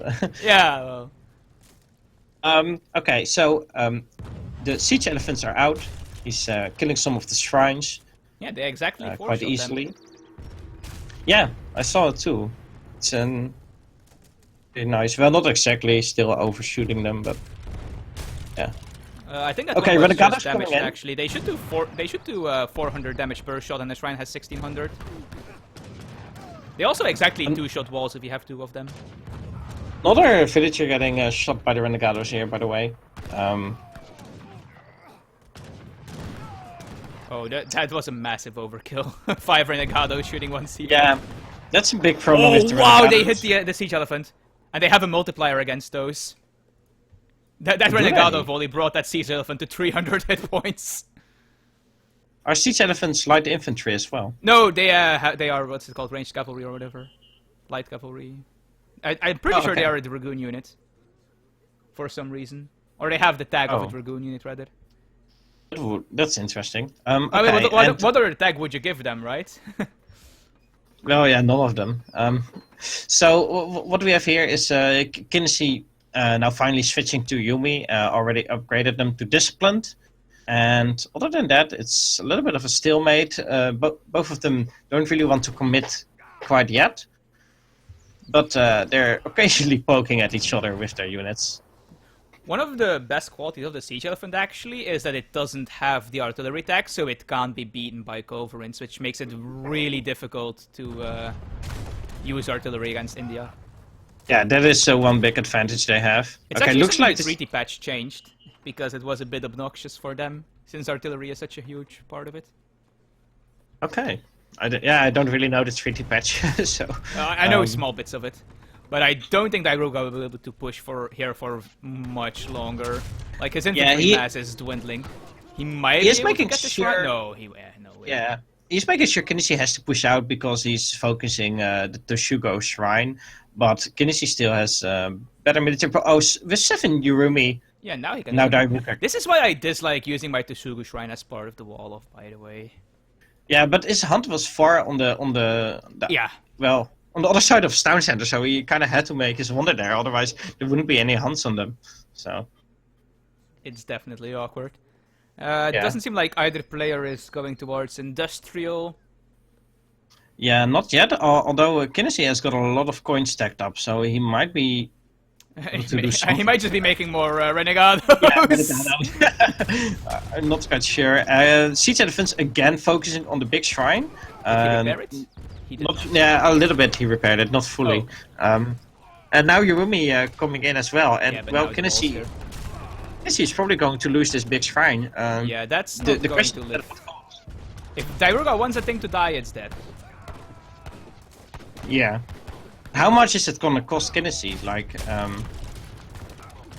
I mean, it's something that's irreplaceable, so obviously it's not nice to lose.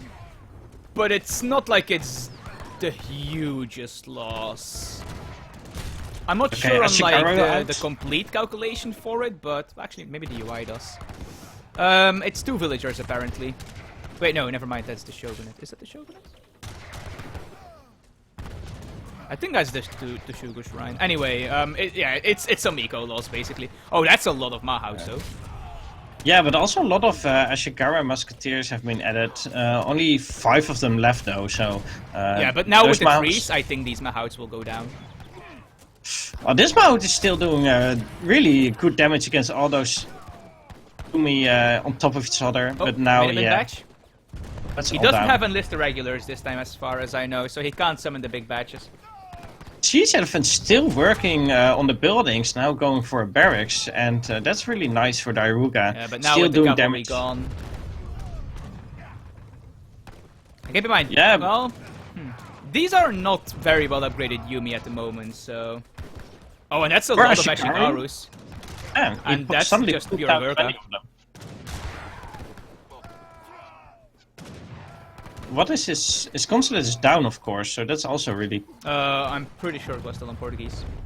Oh, but there's Nagis, but there is But still the consulate is down, so... That doesn't matter. You still get the benefit. Yeah, but it cannot do... Yeah, you can't build No, from it. change it to Japanese.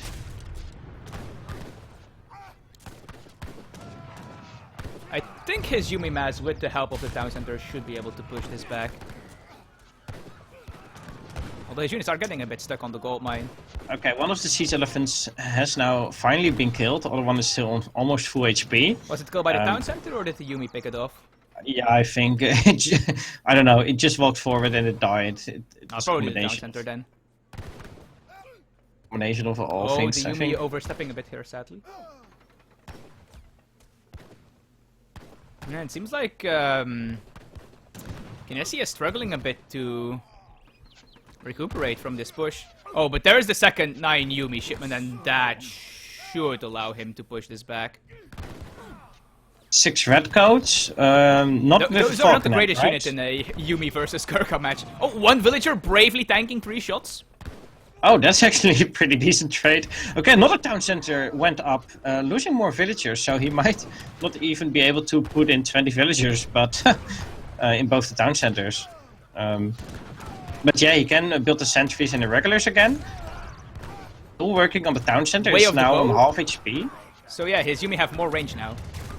Oh, way of the bow. Okay, so now 20 range against the Gurkhas with 18 or 19 range. I think the damage card would have been better there.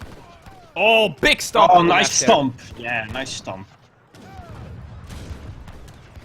Okay, town center still taking a lot of damage. The Gurkhas are going down, and the Mansabdar Gurkha is almost down. I think you should try to retreat now. Yeah, and Aruga's not going to be able to keep pushing here.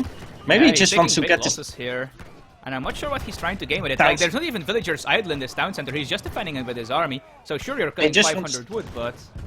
Yeah, it's just town center. He has invested so much in it, now he wants to see it go down. He just needs 2 more shots. Okay, 96 damage left. Yeah, it's going to die here. More shots. Okay, now town center is down and Haruga is retreating again. That was a lot of experience, but he lost, like, pretty much both his siege elephants for that. Like, this one has 85 hit points. Yeah, maybe... Does he still have a hero? No. So he cannot easily heal it up. Oh yeah, you can heal them, I guess. That's true. If he has one of his heroes, but buying them back costs a lot of gold. And he could get the surgeons from the British consulate. I think it's the British that gives that. Didn't H2O did it at some point where he meant like a bunch of Hauda and then send surgeons from the consulate to heal them? I mean, okay, it sounds okay. Field hospitals are really slow to heal, I believe, but surgeons themselves are pretty okay. Are field hospitals still a thing? Well, yeah, they can be built, but I think they're really slow to... Oh, let's see if those Yumi are just going to... Yeah, they're just paying attention. Oh, but the Mansabdar again taking a volley of Yumi hits, even though it's just been rebuilt. Oh, okay. Yeah, oh, and look at this. It would be nice for Dairuga to have some healing potential. Those are upgraded Naginatas, so if he ships the HP card, let's see if he has an attack. Yeah, if he ships Nagi HP, these guys become absolute monsters with the pavilion on hit points. Yeah, but... Oh, Mark, are you still there?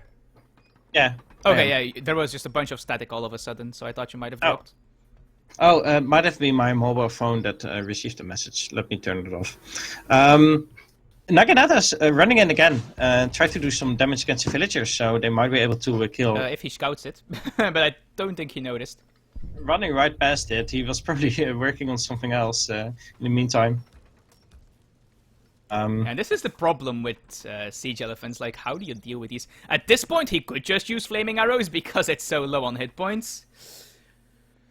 Oh, there it is. We're 20 minutes in the game and they've got the exact same score. I always love that. Oh, now Kinesi's getting ahead a little bit. Probably like a badge just finished or something. Yeah, and now it is even again. So I always really like that. 20 minutes in and still the exact same score, meaning they're... those two idle Nagis, please. There's 6 villagers there. Oh, there's actually more going in that direction as well. Yeah, but then there are also these Zamburak's, so he knows something is up. Yeah, I mean, I'm pretty sure Dairuga saw them, and he's like, wait, where did they go? So he sent his Zamburak's there. Now he's got them. So those Naganatas are down. See, Dairuga is stacking a lot of gold. I don't know if this is for any specific purpose or just a little bit of micromanagement. Ooh, Kinesi's on paddies though. Yeah, building another paddy. Already. I mean, to be fair, Dairuga's on berries, which is like worse than paddies in a way. Except that you don't have to pay for them, of course. But like once you have paddies, they are better than berries. Yeah, well, with one upgrade. Well, yeah. Well, actually, I guess the refrigeration also buffs the berries. Yeah, and the market upgrades do upgrade berries, right? For Asian civs, the what's it called? Civil servant. The Imperial Bureaucracy does, the other one does it, and I'm not sure about Japan. I think that one also buffs berries, but I might be wrong. Anyway, berries are fine to use. Yeah, they're definitely acceptable. Okay, now we have another. Well, incoming 5 Mahouts is out for Dairuga, so that's a lot of Mahouts. Yeah, if he gets in touch with those Yumi, then it's going to be a massacre. But with so many walls, it's just really hard to get close. I think Kinesi is trying to go industrial here. Yeah, I think so too. He's stacking up the resources for it and keeps yeah, adding he sees walls. the house and he should fall back now. Go, fall back. Oh, he finishes the wall! Oh, the wall is finished. Well, not finished, but he gets the foundation going, so it starts blocking Reddit. One shot down by the siege elephant though. Oh, is that the Mansabdar Sepoy? I think it was. Yeah, that was the Mansabdar Sepoy that died. Yeah, that was the Mansabdar Sepoy, so that's a good pickup. Mansabdar Gurkha is still there. Yeah, that's the really important one. Look at that, 4 more being added. Oh, Kinesi really needs a lot of ashes here. Might be even able to train the Mansabdar Mahout. Oh, this one siege elephant with 85 hit points, so he needs to send something in to pick that off. He needs to kill that siege elephant. It needs to die. It's so important that that dies. Yeah, it's doing so much damage. Like, it has been doing damage for 10 minutes now. The Mahout's quickly bashing through the walls. It starts! The foundation starts! Attack it! Attack it! See if you can attack it and get it down. Whoop, Mahouts, they're bugging out. Shoot with the Yumi! The Mahouts don't know what to do. They're bugging out against the wall. But this is... they're finally in. Yumi running away in all directions. Kinesi had to sacrifice some units to pick off that siege elephant there. He couldn't allow it to stay that long. Yeah, there are now Ashigarus at the Look at him desperately trying to spread his Yumi. I mean, it might work if he does it well. Oh, this is totally over, I think. Dairuga has now just... Yeah, now that the rest of the army is in, it's going to be really difficult. Yeah, I think it's now GG, to be honest. I mean, Kinesi is now pouring resources into his age-up, but he's never going to make good use of this. And this giant batch of Mahouts How many was it? Like 9? He had like 9 made, but one of them died very early on, so he attacked with 8, I believe. So... this was really exciting to see. He just kept going through the wall layers and wall layers. Yeah. And the Yumi had no chance. He is industrial now, so maybe he can make the Mamelukes. Yeah. I mean, Wait, what's this? What is he going to do? I think he's making the Dutch Brigade. I'm not sure what Or- it is, but I think it's... But look Wait, is that stadholders? I'm not sure. Still more Mahouts being added now. Look at this. It's just there are now still 6 Mahouts left. There's a hero here attacking villagers. There's a villager here idling because it wanted If to that make little a wall. pavilion dies, that could actually be quite bad. He's not even going for the Oh, pavilion. he has Reuters and stadholders. Stadholders. The guard musketeers. Reuters? I don't know how you pronounce those guys, actually. Yeah, something. I They do guess have Ruiters. the Y in them, so I don't think it's Reuter. I think it's Ruiter because they're Dutch, and well, that's how a Dutch Yeah, but keep person in mind, would pronounce it. this is Old Dutch, right? So it might be something else. Yeah, that is true. Okay, so now what we have here is still 5 Mahouts left. Yumi again going through the walls and trying not to get in contact with the Mahouts. But still so many Look at the Sepoy and military Gurkha unit left. discrepancy, though. These... Oh wow, this is such a funny game. That elephant is still trying to kill villagers. It's actually, well, It's going to might get one soon. succeed in some time, yeah. Okay, I think Iruga notices. Asian saying now in the chat it's Middle Earth all over again. What is happening? Is Blauer Farb stuff saying this is really they're now watching the elephants invading Kinesi's base. It's really exciting. So when is Gandalf going to come to save Kinesi at the turning of the tide when he looks to the west or whatever it is? Yeah. I mean, once he starts adding Naginatas, I guess those could be the Rohirrim. Yeah, Naginatas could be pretty good here as well, I guess. They are both heavy cavalry. Yeah. Lazy Sleepy Penguin saying in the chat should not have aged and should have used his resources in Ashigaru. That's probably true. He definitely should have gotten Bastion before he wants to go to Imperial. Yeah. And he just really needed to kill that Siege Elephant. If he picks off that one Siege Elephant with 85 hit points, Iruga can't push with 9 Mahouts there. And the Mahouts now doing still tons of damage. And these Yumi are now getting stronger and stronger, are now honored with 37 attack. And well, as long as there are walls for Kinesi to hide behind, their Ruka isn't really going to do much. But Yeah, as now soon the as Siege there's an Elephant is opening... actually dead, right? It did get picked up at some point. Oh, and there's 4 Flaming Arrows as well now. Yeah, he did lose a lot of villagers there, though, and Iruga is quite far ahead in eco. But he does not have any rice paddy set up yet at all, so once these berries run... Oh wait, never mind, he has one. But it does not have any upgrade. So once those berries run out, he is going to need to invest a lot of wood to maintain this. And look at the Daruka's villager management. He's got 0 villagers on coin and 34 on them on wood. Almost all of them are here. They're just there's no chopping coin away mines wood. left! Yeah, so he's now transitioning to rice paddies, actually. So his military production is going to be on hold for a little bit. But of course, he still has got 107 military population. So Yeah, he isn't going to he's not gonna immediately push. die. Yeah. But the thing is, like, he needs rice paddies for food, but he also will need to get them for coin. Yeah, that is true. So, Whereas Kinesi can rely on his shrines for the, for one of the 2 resources for a while at least. And he will get the bank at some point. He already has the church. to be honest, his shrines are really worth not that much anymore because he doesn't have the Toshugo shrine to Oh, boost he doesn't them. have Heavenly Kami, actually. Yeah, good point. And he doesn't have Heavily Kami either. The And big shrine doesn't affect them that much, by the way. It's like 0.5 Yeah, shrine or it's- something. Or no, 0.05, sorry. yeah, but also he doesn't really have a lot of hunts on them. I mean, he's Yes. got like 1 hunt here and 2 hunts here and 1 hunt here left, and that's it. No more hunts on his side of the map. So his shrines are not adding a ton of resources to him. Lucas Does Steele's got he have 70. the bank? He does not have the bank yet. He went church. Does have the first. church? Yeah, he went for the church. The church is the cheapest one to get as well, I believe.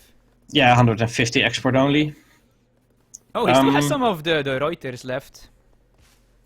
Yeah, he's still got a decent army left. They're Ruka now adding in more rice paddies, setting up for the late game. Even retreating his army back behind the wall here instead of next to his Agra fort. So perhaps he knows he has to just win some time. Kinesi's walls are quite a bit more beautiful than his, though. Not to mention cheap, actually. This is 5 wood per pillar, so... Okay, now they're saying in the chat, well, of course, that has been 2 minutes ago, Japan won, which is interesting to say. I'm not quite sure if they won, especially since... Well, he didn't lose the Golden Pavilion, but he still lost a lot of villagers and a lot of infrastructure. I think the big shrine is the least important one.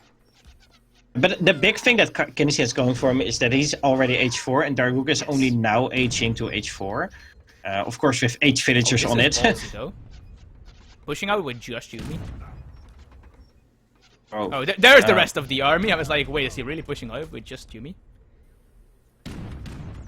Of course, those are the units with range. Oh, the Ashigarus aren't honored yet, it seems. Are these flaming arrows upgraded? They are not. Do they have the card? He has the card, okay. So he has 2 upgrade possibilities for his flaming arrows here. Well, 3 if you count the one from the Golden Pavilion. I think it's upgraded HP, which is pretty good, actually. I think that with that upgrade, they need 1 extra shot from a Siege Elephant.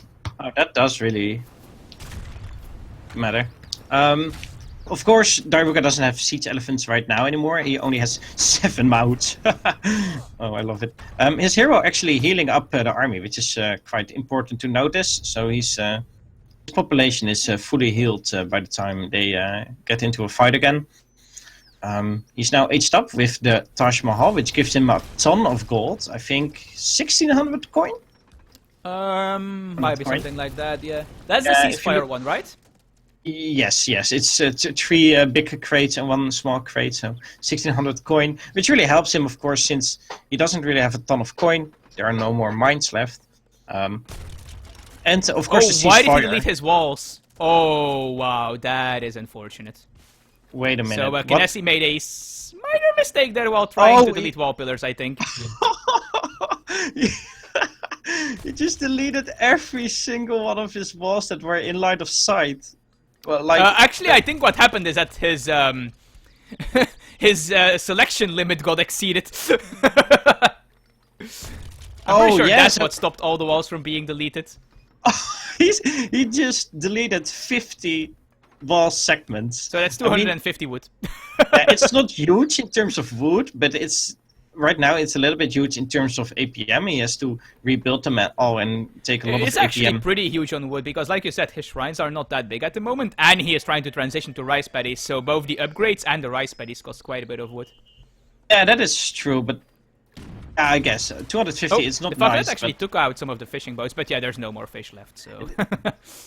I mean to say that the wood amount is not game breaking. Wait. Really? Daruga made a dock there for the 1 fishing boat that is gathering from a pool of 500 fish. But he's not going for the fishing boat, he's just going for the monitors. He's just going to build warships there. Oh, right, yeah, monitors are a thing. Right. And, well, of course, Kinesis not losing the game because he deleted his walls, because Daruga wasn't attacking anyways. But now it's going to be maybe the game-deciding fight here, finally, after 32 minutes. Yeah, there it is. There's one of the monitors. Shooting at the castle, so that's already a nice... yeah, that castle needed to go up.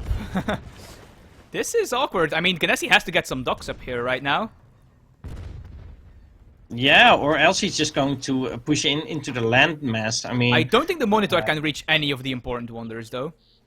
So it's not the biggest problem. Also, this is a thing that's going on. Yeah, exactly. It's 49 Yumi, and... If he protects his flaming arrows from the Mahouts, I don't think India can... Well, actually, the flaming arrows... Oh, those flaming arrows are really out of position, and they're going to be quickly taken down by the Indian mass here. Oh, he's pushing before his Golden Pavilion upgrades are coming in. Yeah, and no more flaming arrows. But I'm not sure if it will matter. This is a lot of Japan stuff. There's still 6 mounts left, but they're backing out. They're not really attacking. And there's also a decent number of Ashigaras, although now they are a bit out of position. the mouse don't really get in touch with the units yet. Now they're finally getting closer. Falconet's still doing damage in the back. Sepoy and Redcoats and Gurkha are now going in as well. Daimyo going into the fray, it And seems.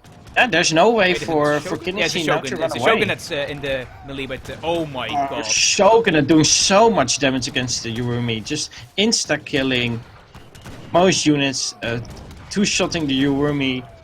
That Shogunate is a beast. It's Absolutely, yeah. Tokugawa almost is too quite the man. The Yeah. entire cavalry mass that now. There is still that one Falconet doing a lot of damage. And it's though. alive with 48 hit points. That Tokugawa man is. Oh, I think a Mansubdar just died. I think it was a Sepoy Mansubdar that died, but I'm not 100% sure. No, they still have the buff. I'm not sure. I thought it was a Mansubdar. I might have been wrong. Okay. More Yurumi coming in? Yeah, Yurumi coming in, which are able to deal with the Yurumi. Of course, in the north of the map. Oh, the monitor is shooting at the units now, which is quite important. Shogun probably going down if he shoots it down now. Yep, Let's see. there Yeah, it goes. Shogun is down. Oh, pick up the Falconet with the Daimyo while you're there. Yeah, pick it up. Yeah, exactly. Daimyo is going. Well, now the Daimyo is going down. I'm not quite sure if this is worth it for one Falconet. I mean, the Daimyo is cheaper than the Falconet. Especially it because takes those a- Falconets are export, which is extremely valuable. But the Daimyo boosts all the other units, so. Yeah, but the fight it's is over. I guess. Yeah. It depends on when he can rebuild them. It takes a while to rebuild them, like It does 60 take seconds a or while, something. yeah. But it As takes a cavalry lot upgrade. longer for India to get more cannons. Yeah. Although he does have definitely. export saved up, so... Okay, so this monitor is not really doing anything while healing up again. Still townsends and castles being added here. Yeah, This I'm not sure monitor how is Kinesi killing some will fishing Get boats. that back. Yeah. Kennedy pushing in. I'm just flaring everywhere when I say something happens. Yeah, I wouldn't stay near a caravanserai with pure Yumi. Yeah, He does have if five the miles pop out. archery breastplate. I think he has every upgrade you can possibly get on Yumi. They're so strong now. And if Shogun and Daimyo get added, then they're getting even stronger. There is going to be Mahouts popping out of this caravanserai, though. This is going to be a flank with Mahouts and Yeah, there's even a Mansubdar Mahout being made. are they queued right now? Yeah, Mansubdar is in queue and Mahout is in queue as well. Okay, and looks like it's go time. Maybe he has timed this perfectly. Let's see if anything's popping out of the stable here. It should soon. Yeah, there they are. For Three a while. more. Oh, again, those mounts really. Kinesi Do it responds top. pretty quick though, and he should be able to fall back here, but it seems that he wants to throw some of his army away. He just quickly at this wall. Yes. It's really nice.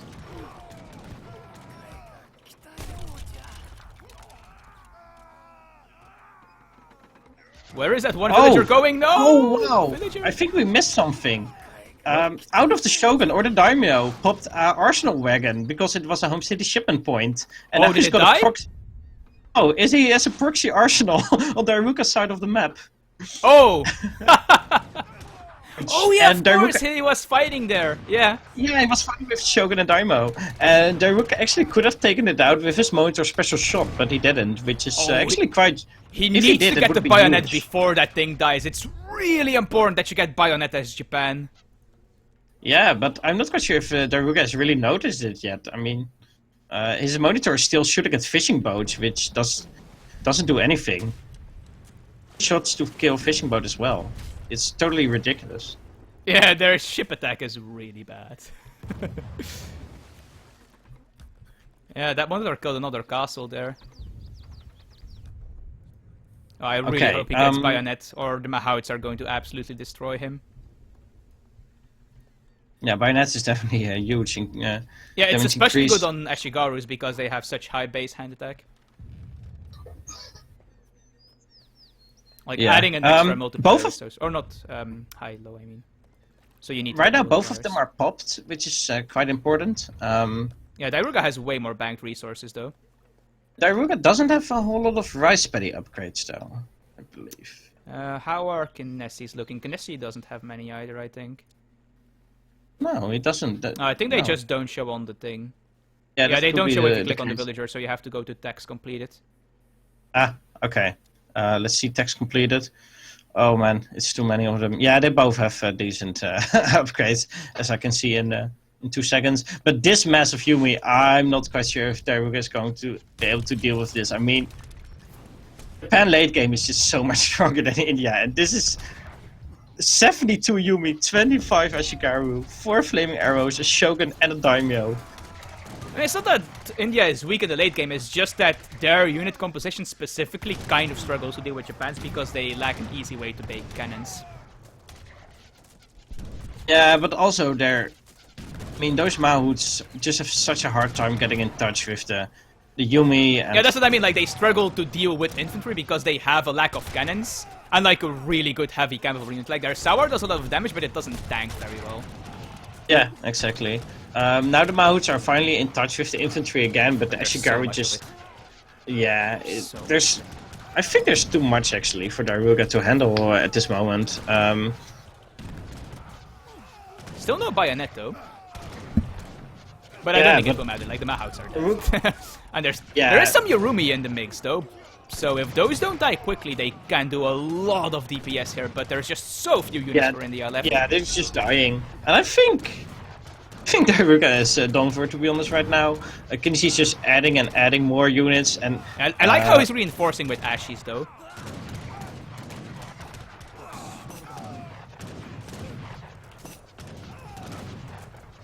Yeah, Cascade Range is quite the awkward map. Like, coin mines run out quite quickly, hunts run out quite quickly, and you give Japan just so much time.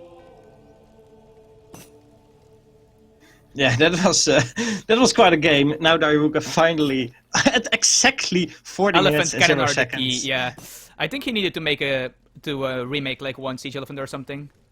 So he can keep pushing there when that one died. But the problem is like he just ran out of units and resources due to the map running dry.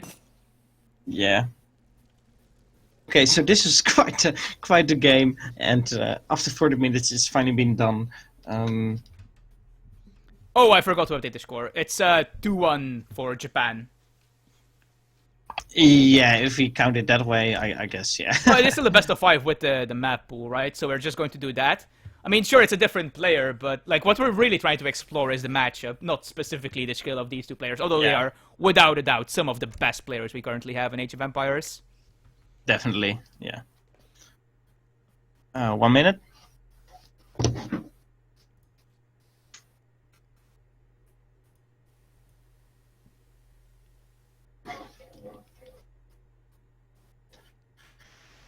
Okay, so are we immediately playing again, or?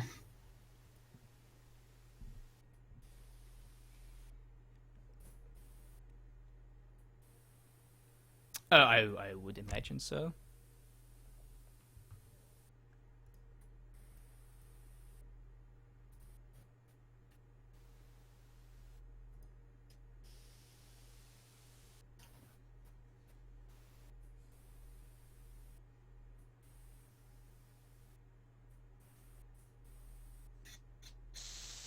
Of those who just tuned in and have no idea what's going on,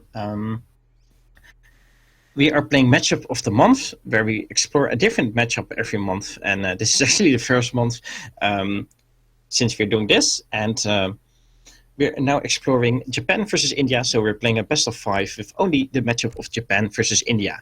And we have Kinnessy playing as the Japan player, and we had Haza and now Daruga playing as the India player. And I think they will play once more. I already see a lobby up. Yeah, I mean, technically speaking, it should be 2 more games, unless Ganesi wins the next one. Right. Okay. It's currently 2-1 in favor of Japan. Now let's see if they're up for another game then. By the way, thanks for Lazy Sleepy Penguin for supplying me the account that I'm on right now.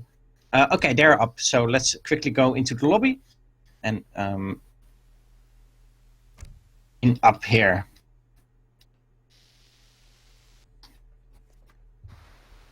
Oh, they're switching up civs. Oh, okay. That's cool. I mean, after all, it's the players who are playing, so I mind don't think either I've way. ever seen Ganesi play India. Serious? Yeah, I'm pretty sure I've never seen Kinesi play India. I mean, I have no doubt that he has played it at some point, but I don't think I've seen it. Um, Need to make a deck.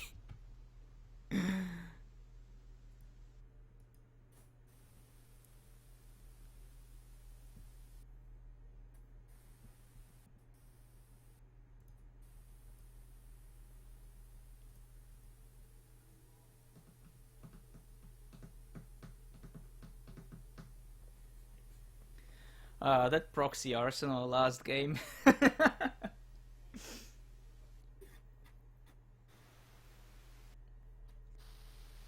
Is Japan the only civ that they can get Arsenal?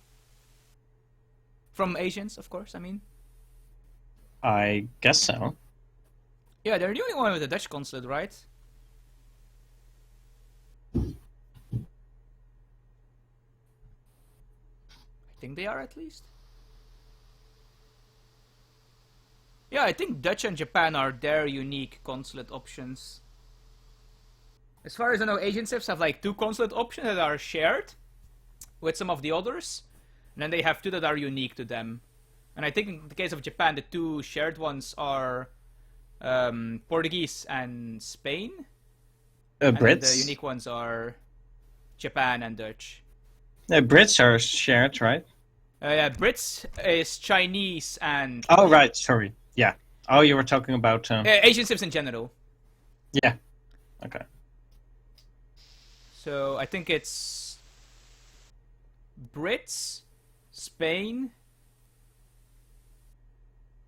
Looks like we're rehosting. I'm not quite sure if we're getting kicked or...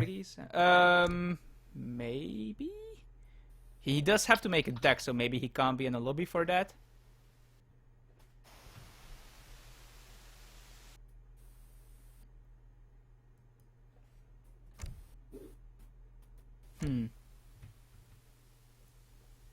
Oh, yeah, no. Okay.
Yeah, are we live again? Okay, we're back. Yeah.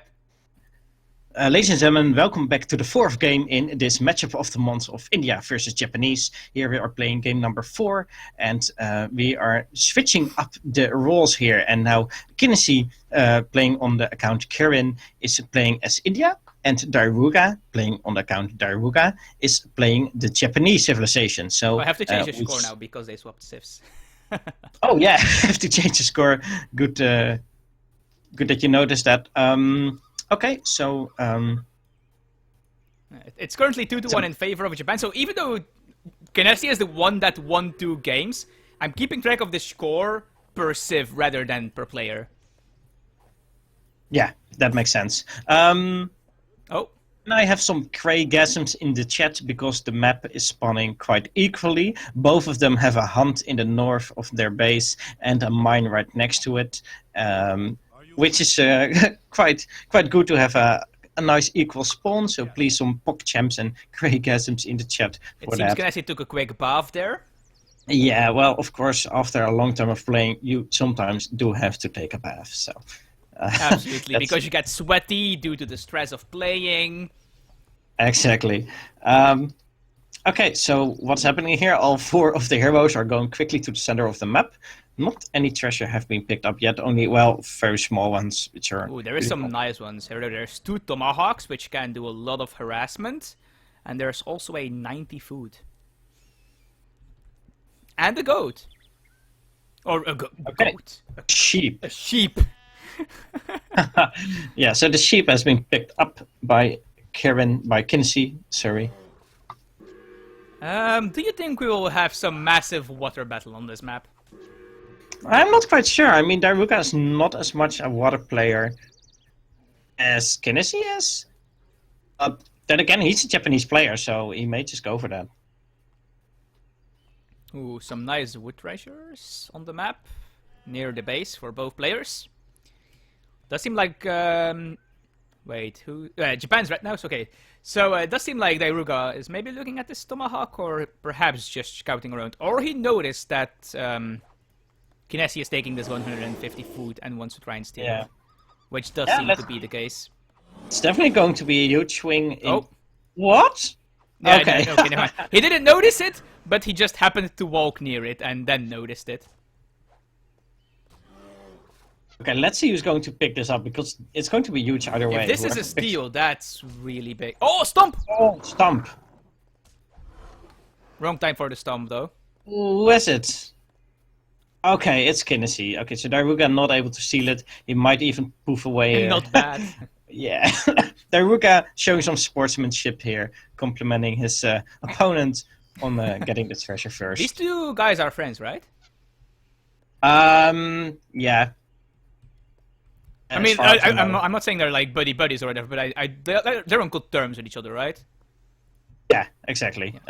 Both of them are French, as far as I know, so that also may help, of course. Yeah, they actually understand each other.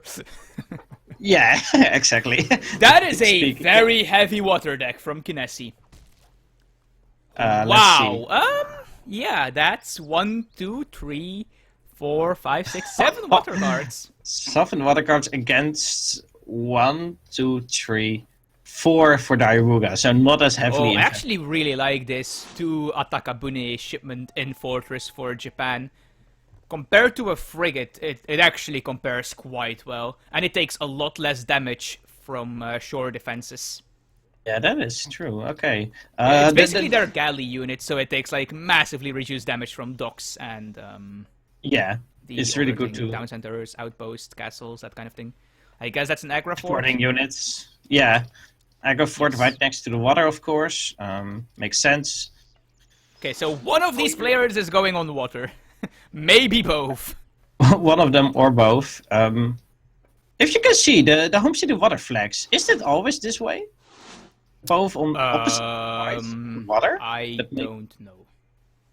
To be honest, I mean, it makes. Why would they be positioned like that?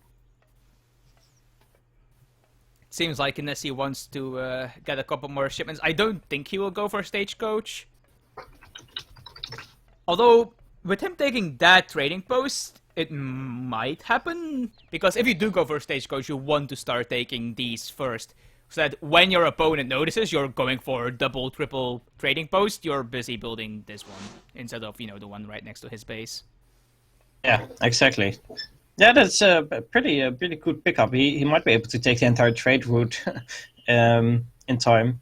I think if I would have to take a guess, but I'm not sure of it, that he is doing it just for the experience, because he needs to ship so many cards if he does go on water. But that's just a theory. Yeah. a game theory. As you can see here, there's actually 3 villagers that were building the fort. So for some reason he was really hurrying up his fort. Normally you build it only with the 1 villager you send forward, but now he had 3 villagers forward. Huh. So, I mean, he is building Seaboy, so it might be an aggressive play. And, like, the water deck is just to throw Dairuga off, and he's actually just going to ship a bunch of military shipments. Although he only has 5 Seaboy and 4 Sawar, so... yeah, He's already sieging 2 of the shrines. He should siege one of them with Oz units, to be honest. He's doing it now. He did get the Tomahawk, so that's some nice extra siege in there. Yeah, 10 another does 10 help. siege. Yeah, definitely. Oh, there is 600 wood, okay, so it's not an aggressive push. I guess he just wanted to be colonial really quickly. Okay, 600 wood being shipped first by the India player, so no 5 Seaboy first. A little bit more boomy than normal, maybe. Yeah, the thing with aging quickly as India, I guess, in this matchup, is that you get to start sieging shrines before Japan has military on the field. Yeah, definitely. That is a nice advantage. Already taking down one of the shrines, and the other one is going down in a minute here. It's important to notice as well. Dairuga scouted the dock from Kinnesi with his fishing boat. He chased his water flag. He's going to ship the... Oh, yeah.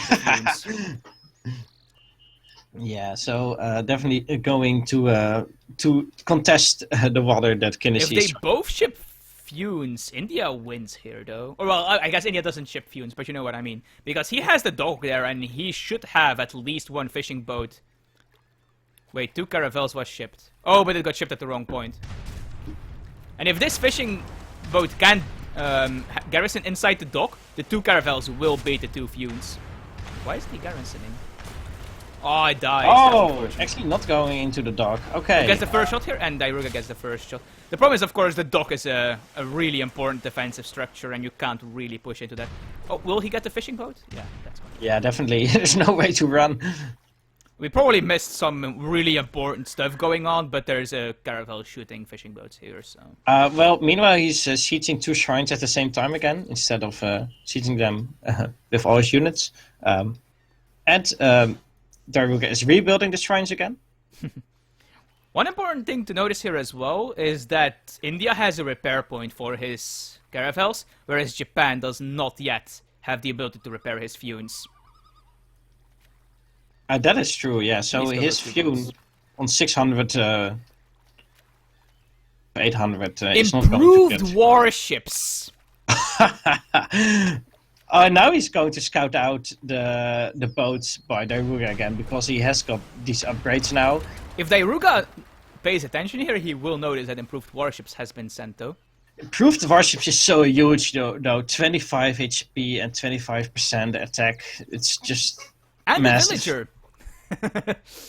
Yeah, exactly. But that's because he's India, of course. That's just their civ bonus. The fishing boat gets away with 10 hit points. How that thing is still afloat, I have no clue. There's a castle going up here, though, and once it goes up... The problem is, with improved warships, I'm pretty sure that the caravels can kill the Funes. Oh, he's focusing on the villager, but it's too Yeah, late, and the castle is up, and the caravel is going down. Yeah. The problem is if this is one interesting. Fune goes down... Oh, he is adding a dock, okay. And Dairuga is now just microing his stuff. Dairuga only has European cannons, though, which is the important... Actually, why did Kinnesi ship improved warships over European cannons? He does have European cannons in his deck, I hope, yeah. Yeah, I'm not sure if he can defend these villagers. Yeah, well, more hit points helps as well, I guess. Seaboy killing more shrines here. Yeah, really nice. 4 Ashigaru is going for a raid. Seaboy going for another shrine. There's so much happening all over the map. Yeah, and he did ship a new villager to fix that dock. Okay, the Ashigaras are not doing a lot. Where did the dog wagon go? Dog wagon? From the East India main card. Yeah, there it is.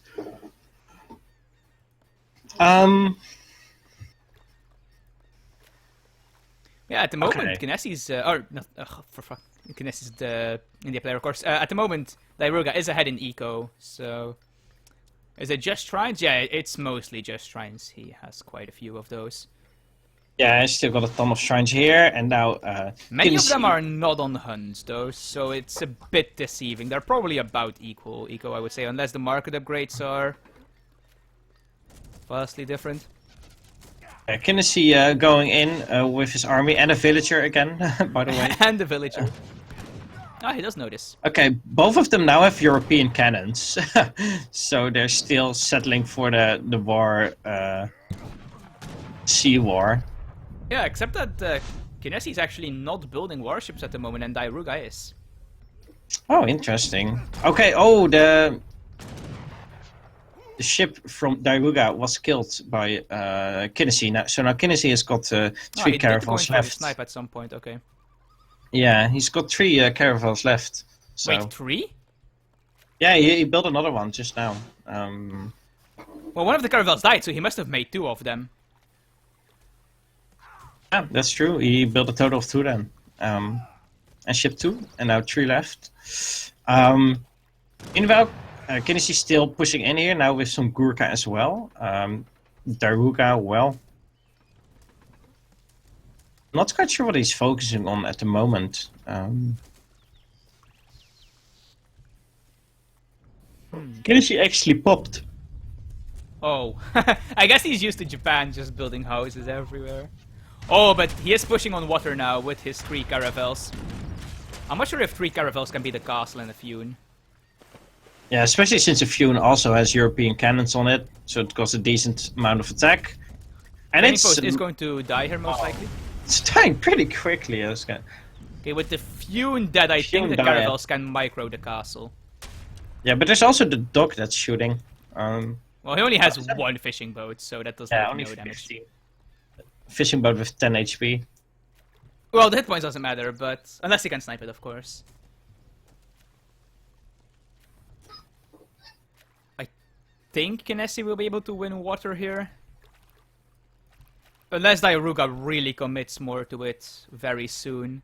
Because this castle can't hold 3 caravels that are this well upgraded. Oh, okay. Wow. That is massive. Another castle. If that goes up, that is really good for Kinnessy. Yeah, and at that point, I'm not quite sure if Dairuga is going to take back the sea anytime soon. Not with this deck, no. He is now aging up, so he will have access to stuff like flaming arrows, and of course, the Ataka Bune ships. Yeah, if he can make some Funes and protect them, and get the Ataka Bune out, he might have a chance. If he can make sure that the shore defenses are focusing on those. Yeah, I'm not quite sure if he's actually opting to go for that though, instead of just going he's probably for just going arrows. to focus on land now. He made Kinnessy invest a bunch in the water, and he's probably just going to leave it alone for now. Perhaps, but he still did send European cannons like 3 minutes ago. And that would have been quite a waste. The fishing boat, but I think he actually just wants to kill the dock and then ignore the castle.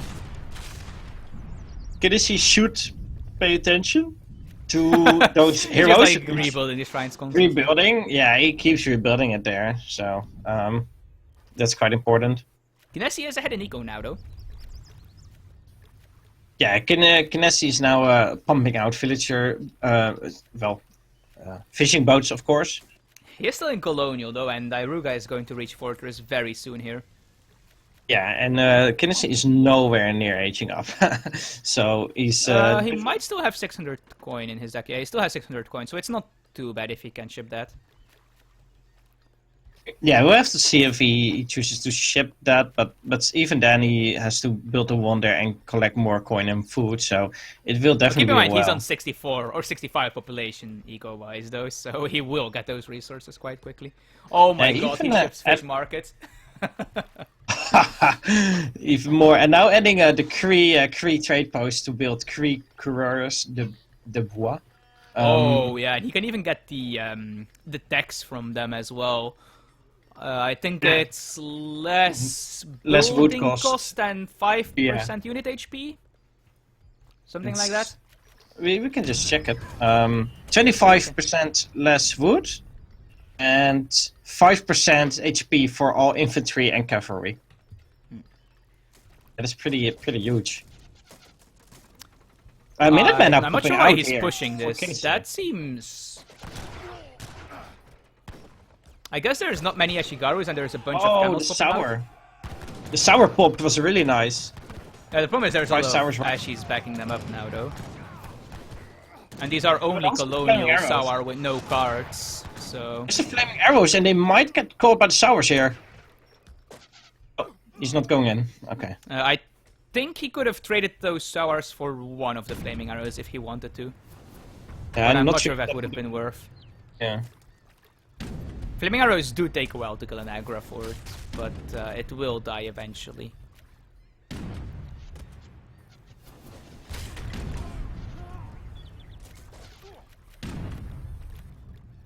Okay, now pushing in again.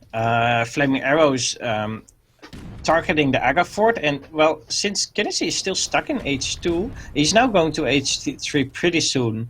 But there's nothing like big frigates or monitors that can deal good damage he has from siege the sea. elephants to deal with them. Once he gets to 4%. But not yet. He's only now aging up. Yeah. So building it, of course, right next to the sea. He does get a bit of a reprieve though, because Dairuga has to ship the orchards here. So it's not something like, you know, Way of the Bow or Yumi damage or whatever that was shipped.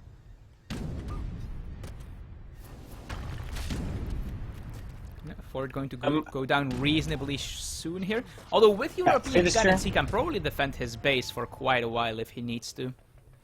Of course, there's a wall now being finished here. Houses are getting added here in the south of the map.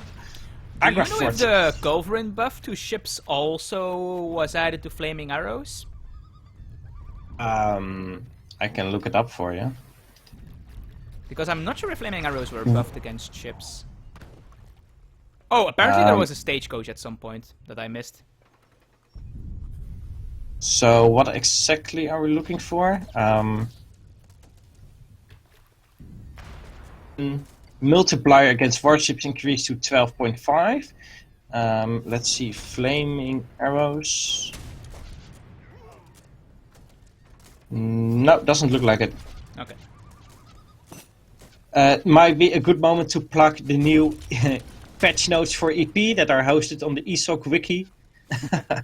Go to wiki.eso-community.net and then click on ESOC Patch and then go to version history. And you will see all the patch notes there hosted on our wiki instead of the Google document. Oh, the console might go down before he can switch to a new one here. Oh, yeah. But I don't know, it's not taking that much damage. Only 2 flaming arrows are shooting at it. It's also not upgrading at the moment. Oh, it's not. Allying goes pretty quickly, right? It's like 10 seconds. It's pretty quick, yeah. Like he breaking... does need to do it. Yeah. It needs to do it soon. Oh, he's going to break. Will it happen in time? 6. Yeah, definitely. It's only 10 seconds. Yeah, okay. Yeah, there it is. Okay. So 5% land attack. 10% HP actually. 10%. 5% attack is the Japanese concept. It's the Japanese, I'm sorry, yeah. Way of the Bow was shipped for Dairuga, so he will be able to snipe the siege elephants a bit easier here. And there we have siege elephants for Kinesi. Where are they now? They got shipped at some point. They're over here apparently. Oh, there they are. Okay, yeah, they're messing up in his base. He even adding some Kree trackers. So those Kree trackers have an insane amount of HP for skirmisher units. They have like twice the HP of Gurkhas, 330. They have more than Sepoy. But a Soar even. It's ridiculous, but they don't do any damage. It's like 10 damage, so it's not very a lot. Yeah, it's 20. It's not bad. But they tank a shitload of. I mean, they have more damage than. Wait, no, never mind. That's without the multiplier. Yeah. Yeah. So they have a lot of HP. Oh, Dairuga's industrial though. Yeah, Dairuga going industrial and. Oh yeah. Oh my god. Oh, what is he going to do though? What? He's just going to go here and try to take out the Shogunate, and once units arrive, he's going back into his boat. Is that it? I mean, if you do anything like that, you should go for the pavilion, not the Shogunate, I think. But it's further away in his base, which makes it harder to reach. He should have taken down these shrines with the caravels first, though, I think. Yeah. Well, Is there you that have just- it, a siege elephant raid. No, they're going straight for the Even two pavilion. Sowars with it to try and...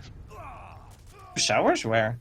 Oh yeah, he's just and Amahu just going in and distract the attention away. But there's a Shogun here, and that Shogun is Yeah. just going to click away those siege elephants if they don't get back in the. I mean, the Mahout is driving... Oh my god, if he gets this pavilion! And he's That's pushing huge. alongside it! Yeah, this pavilion is going down, and the army is totally out of position. The Yumi are here trying to chase down the Gurkha and Sepoy. And This he can pavilion is down. evacuate a lot of his stuff with his caravels here if he needs to. 240 XP for Kinnisi here, and yeah, he can just evacuate inside the ships. To do here. Where are the flaming arrows, though? Because he doesn't want to evacuate if those are nearby. That can end very poorly. Oh, that's... Okay, one of the caravels going down Well, he by might the also lose the Yumi, I Shogunate believe. here, though. Oh, it's by the flaming arrows actually. One of the flaming arrows shot down a caravel from Kinnisi. A frigate is now out for Kinnisi on the water. Oh my god, if he gets this Shogunate as well. Huge villager raid here. Yeah, What's he's the going to lose a Shogun lot doing? of army for this, so he needs to be careful. He doesn't just straight up lose the game after this. But the Flaming Arrow is getting harassed by the frigate, and with the frigate here, with all these upgrades on them, I think he can kill this land army. He's just quickly transporting the Gurkha over 10 meters away, and Oh, he needs to move that caravel. No! There are so many units in there. There's 40 units.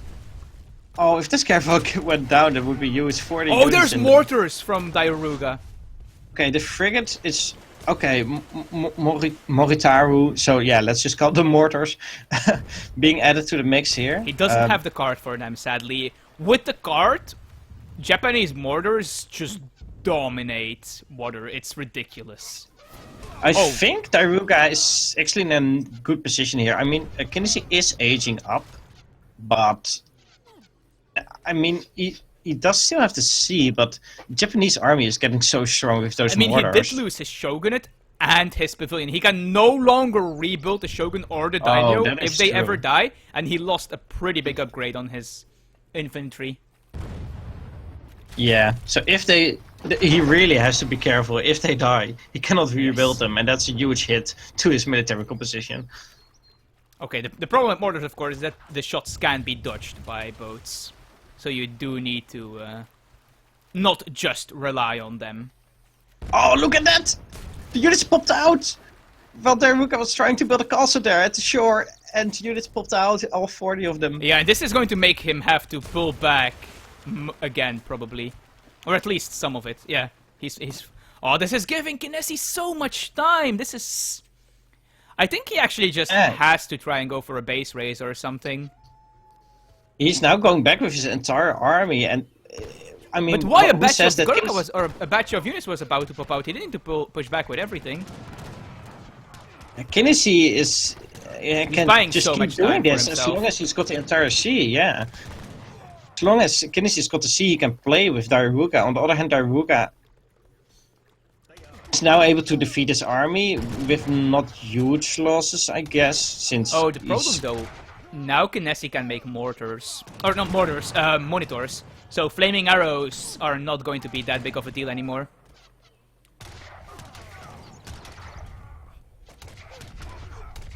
I mean, some of this army is going to escape, but a lot of it died. They did kill villagers, though. Some of them. Yeah, it did, but... Okay, and let's see what else is happening in the meantime. Look at this. One mortar, which is now being upgraded with the howitzers upgrade. 2 frigates are out as well.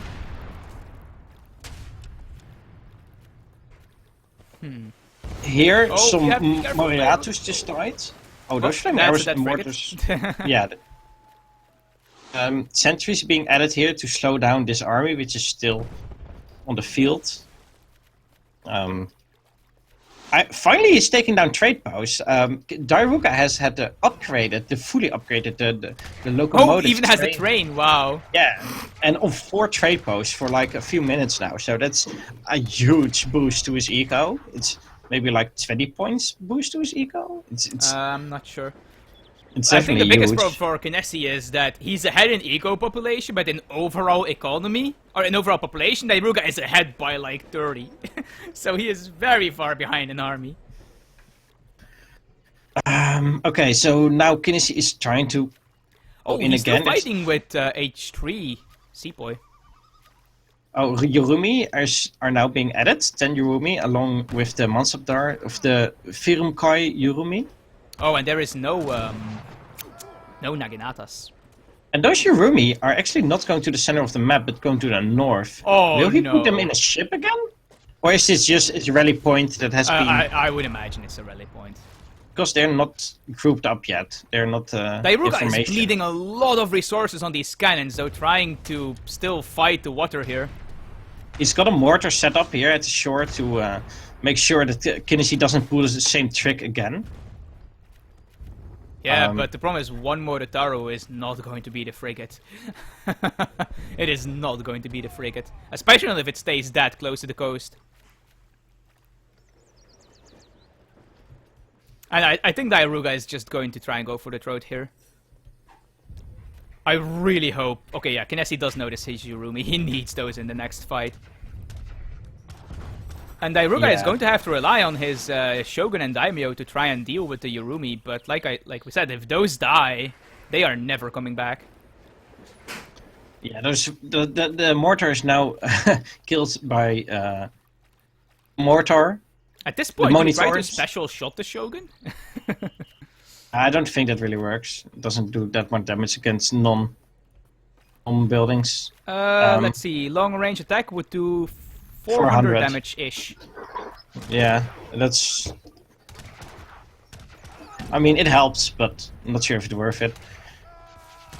There is a Falconet. Ooh, the Mansabdar Yurumi died. Oh, that's pretty big. Oh, those mortars, though. Yeah, let's see what this monitor can do. The monitor! Let's see what this monitor can do. Rip mortars.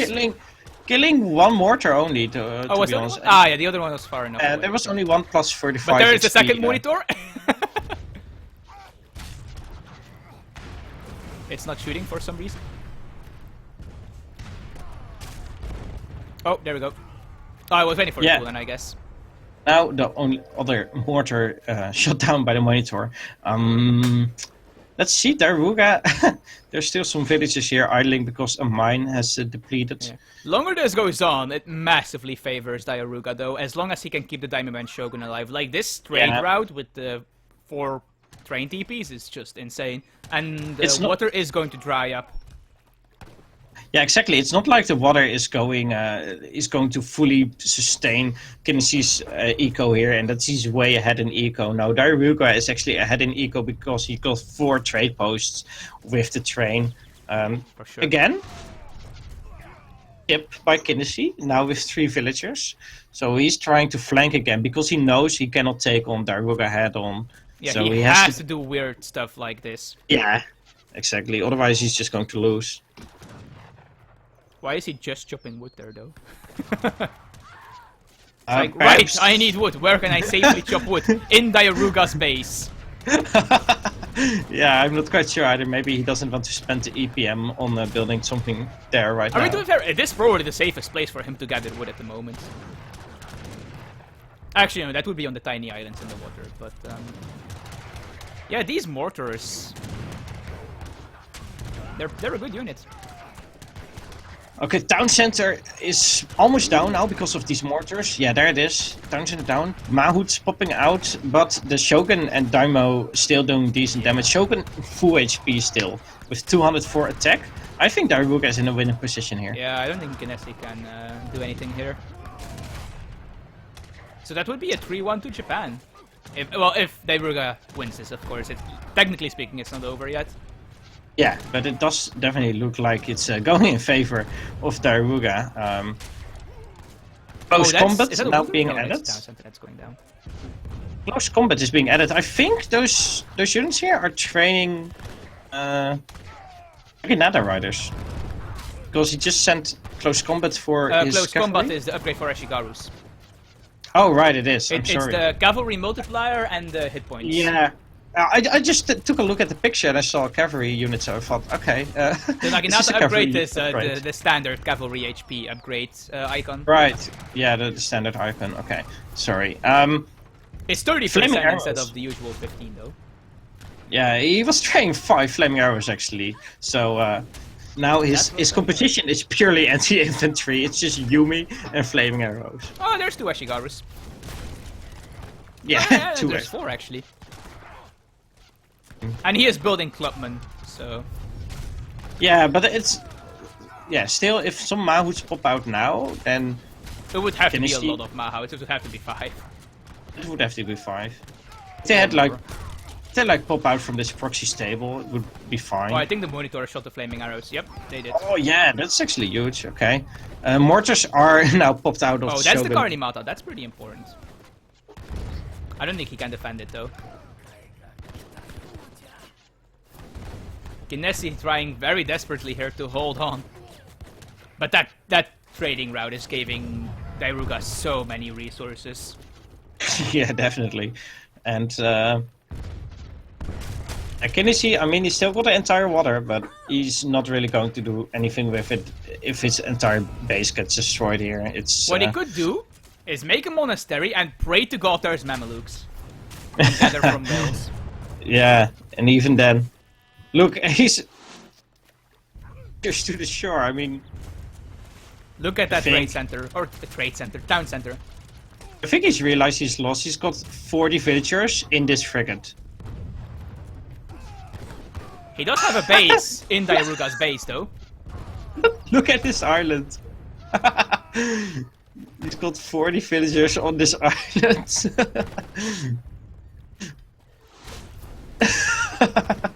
This is quite a... I didn't know you could fit that many rice paddies on that island! Yeah, it's crazy. Why is there a bunch of Huron mantlets? Oh, he got the upgrade from the... Yeah. He's actually might be able to just go for Oh, trade trade monopoly. monopoly, yeah. Of course, Actually, it's I don't not think he can, necessary. because I'm pretty sure this is in monitor range. But he doesn't need it. He's already got 6 of them. I think you need to hold one of those.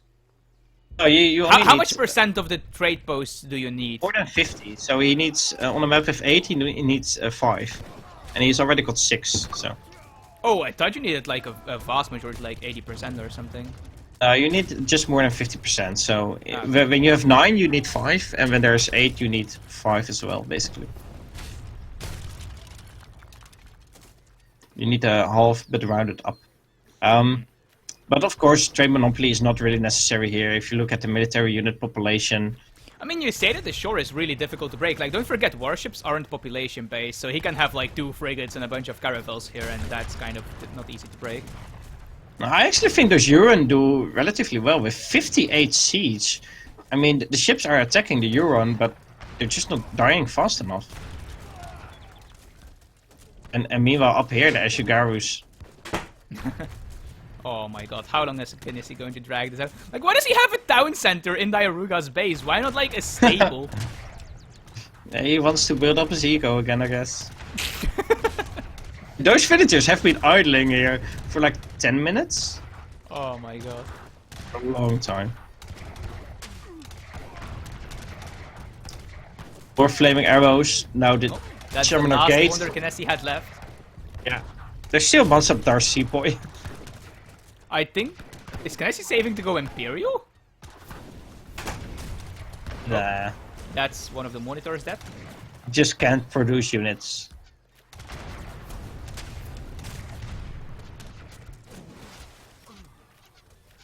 He's popping out houses here. The units Wouldn't be lost surprised. that is very scary. Units lost. Dairuga Oh has man. lost so much more in terms of resources than Yeah, definitely. Kinesi. Oh wow, that's so many dead flaming arrows and mortars.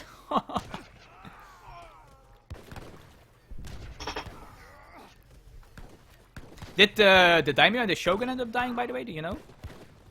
Not sure. Nope, they're still alive. Not seeing them, but They're over here at the moment. Oh, 5 mortars! right. 5 more mortars. Oh my god, Dairuga can make so many things. He has all the New reasons. town center's up. 7 Yurumi out for Dairuga. Why is there 5 Can you see? houses there? Yeah, because he needs the population. Yeah. There's Rainbow. Great monopoly, there we go. And now it's basically GG, I guess. Oh, that's 5 mortars that have been killed by a bunch of Yurumi though, but you know, they have 75%. Oh my god. What's going on this game? Yeah, Yurumi actually cannot do melee damage, right? Yeah, they count as ranged, right? For resists. Yeah, so there's no way for them to actually do melee damage. I think it's the only unit. I mean, it's one of the worst units against cannons in melee.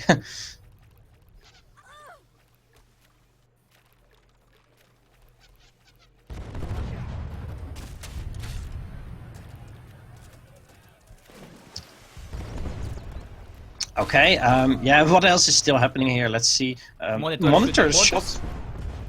Only 2 mortars left, but yeah, still then. Those trade posts are Yumi not shooting going down. arrows at them. Yeah, Yumi's shooting arrows here at the villagers as well. A little bit of a mess of Gurkha here. All not too interesting. Actually, is this in monitor range? It might be. I don't... Like if both the top left and top right trade post of the route are in monitor range, Kinesi can technically speaking deny them trade monopoly, right? If he can kill both of them. Yeah, he can also just do 1 long range attack on them. Because then it's down. Is that enough? Yeah. Look at it. Oh yeah, it's 3,900 damage. Yeah, that's. It gets 2,500 max population. It's when you have advanced trading posts, they can live 1 of them, right?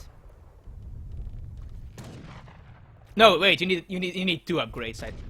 I know there's a way to make trade posts survive 1 long range attack. I think it's improved buildings and advanced trade posts. Yeah, but even their monitors, yeah, they normally don't do that much damage, but they've been upgraded so much here. Yeah, I mean, he has 2 minutes to snipe 2 trade posts. Meanwhile, there's still Yurumi and Yababushi here defending the shore, I guess, and making sure no villagers can actually build something. Units here still fighting. Oh, there it is. Did it. Both of them at the same time, even. Both of them are down. It's annoying, but even then, I mean, there's nothing Kinesi's going to do, right? I mean... Yeah, at some point, Dairuga is going to get Imperial, I guess.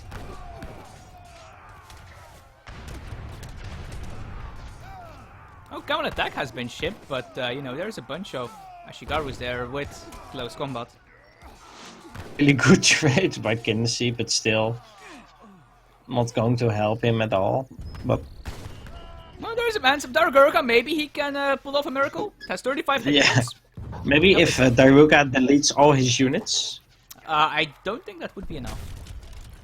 Oh, they can't actually see the trade monopoly timer because of the donation bar, they're saying. I mean, it's now too late, of course, but something to keep in mind. Right. I can, technically speaking, switch that really quickly. Let me just... where is Shogun Tokugawa? Lock camera. Okay. Let me just keep talking then for a minute. The monitors and frigates still shooting at the land units. I'm going to put it here for now, I guess. Meanwhile, Dairuga, well, Kinesi building more houses. Okay. Oh, I put it somewhere else for now. It's not a great place, but yeah, it's not the worst place either. How long can Kinesi hold this out? I mean, as long as Dairuga doesn't go like way too heavy on anti-cavalry units. I don't think that the Kinesi can do much here. And yeah, he's reinforcing with more Ashies, so... I mean, they are doing a lot of damage here.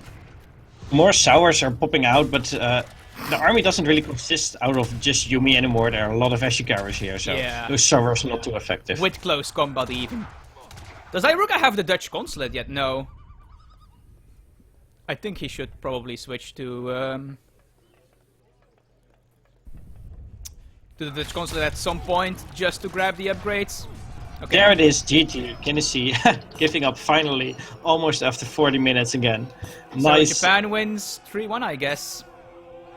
Nice final game here in the series.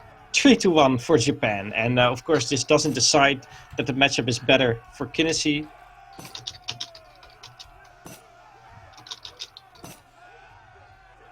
Yeah, so a really nice series we had here. Thank you, Daruruka and Hasa, and of course Kinesi for playing. It was definitely a nice and interesting series, and 3-1 for Japan. So maybe this changes some people's minds about what the matchup should be and how it should be played, and maybe you learn something from it, and you now have a better idea of how to play the actual matchup. Of course, I can also take a quick look at the thread here, and I will post it in the Twitch chat as well, so that people can discuss the matchup here in the thread. The idea is that we have a different matchup every month, and we try to play it on stream, and we try to discuss it, and then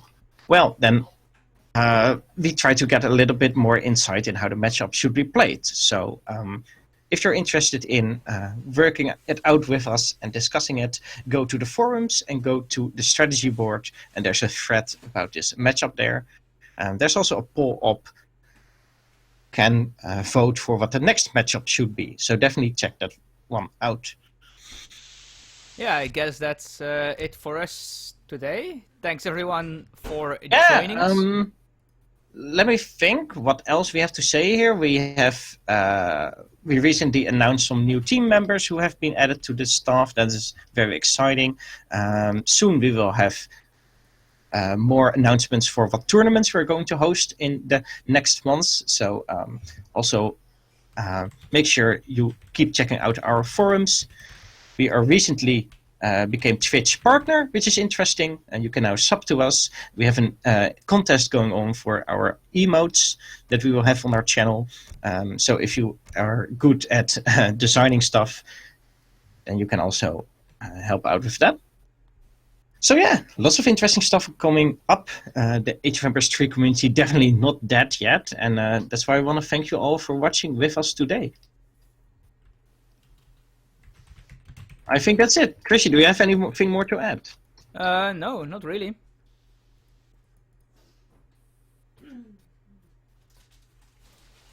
Think I will say goodbye to you all, and next week we will have the rebroadcast of the entire Autumn Championships, where we will stream for like 3 days straight, and a rebroadcast of the entire championships, and at Sunday there's the final. So come watch it with us, and come tell us what things you thought were really cool, and we will clip the best parts of it, and then we will have a nice summary of the game again, and we will together take a look at the championships and see what moments were the best.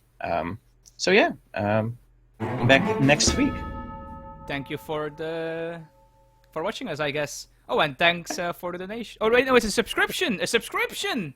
Yeah, Pomnika to just subscribed for 2 months in a row. Thank you a lot for your subscription. As I was saying, good night. Thanks everyone for watching. And thank Chrissy for streaming. Keep in touch with us, and we'll try to bring you more content. All right. See you later.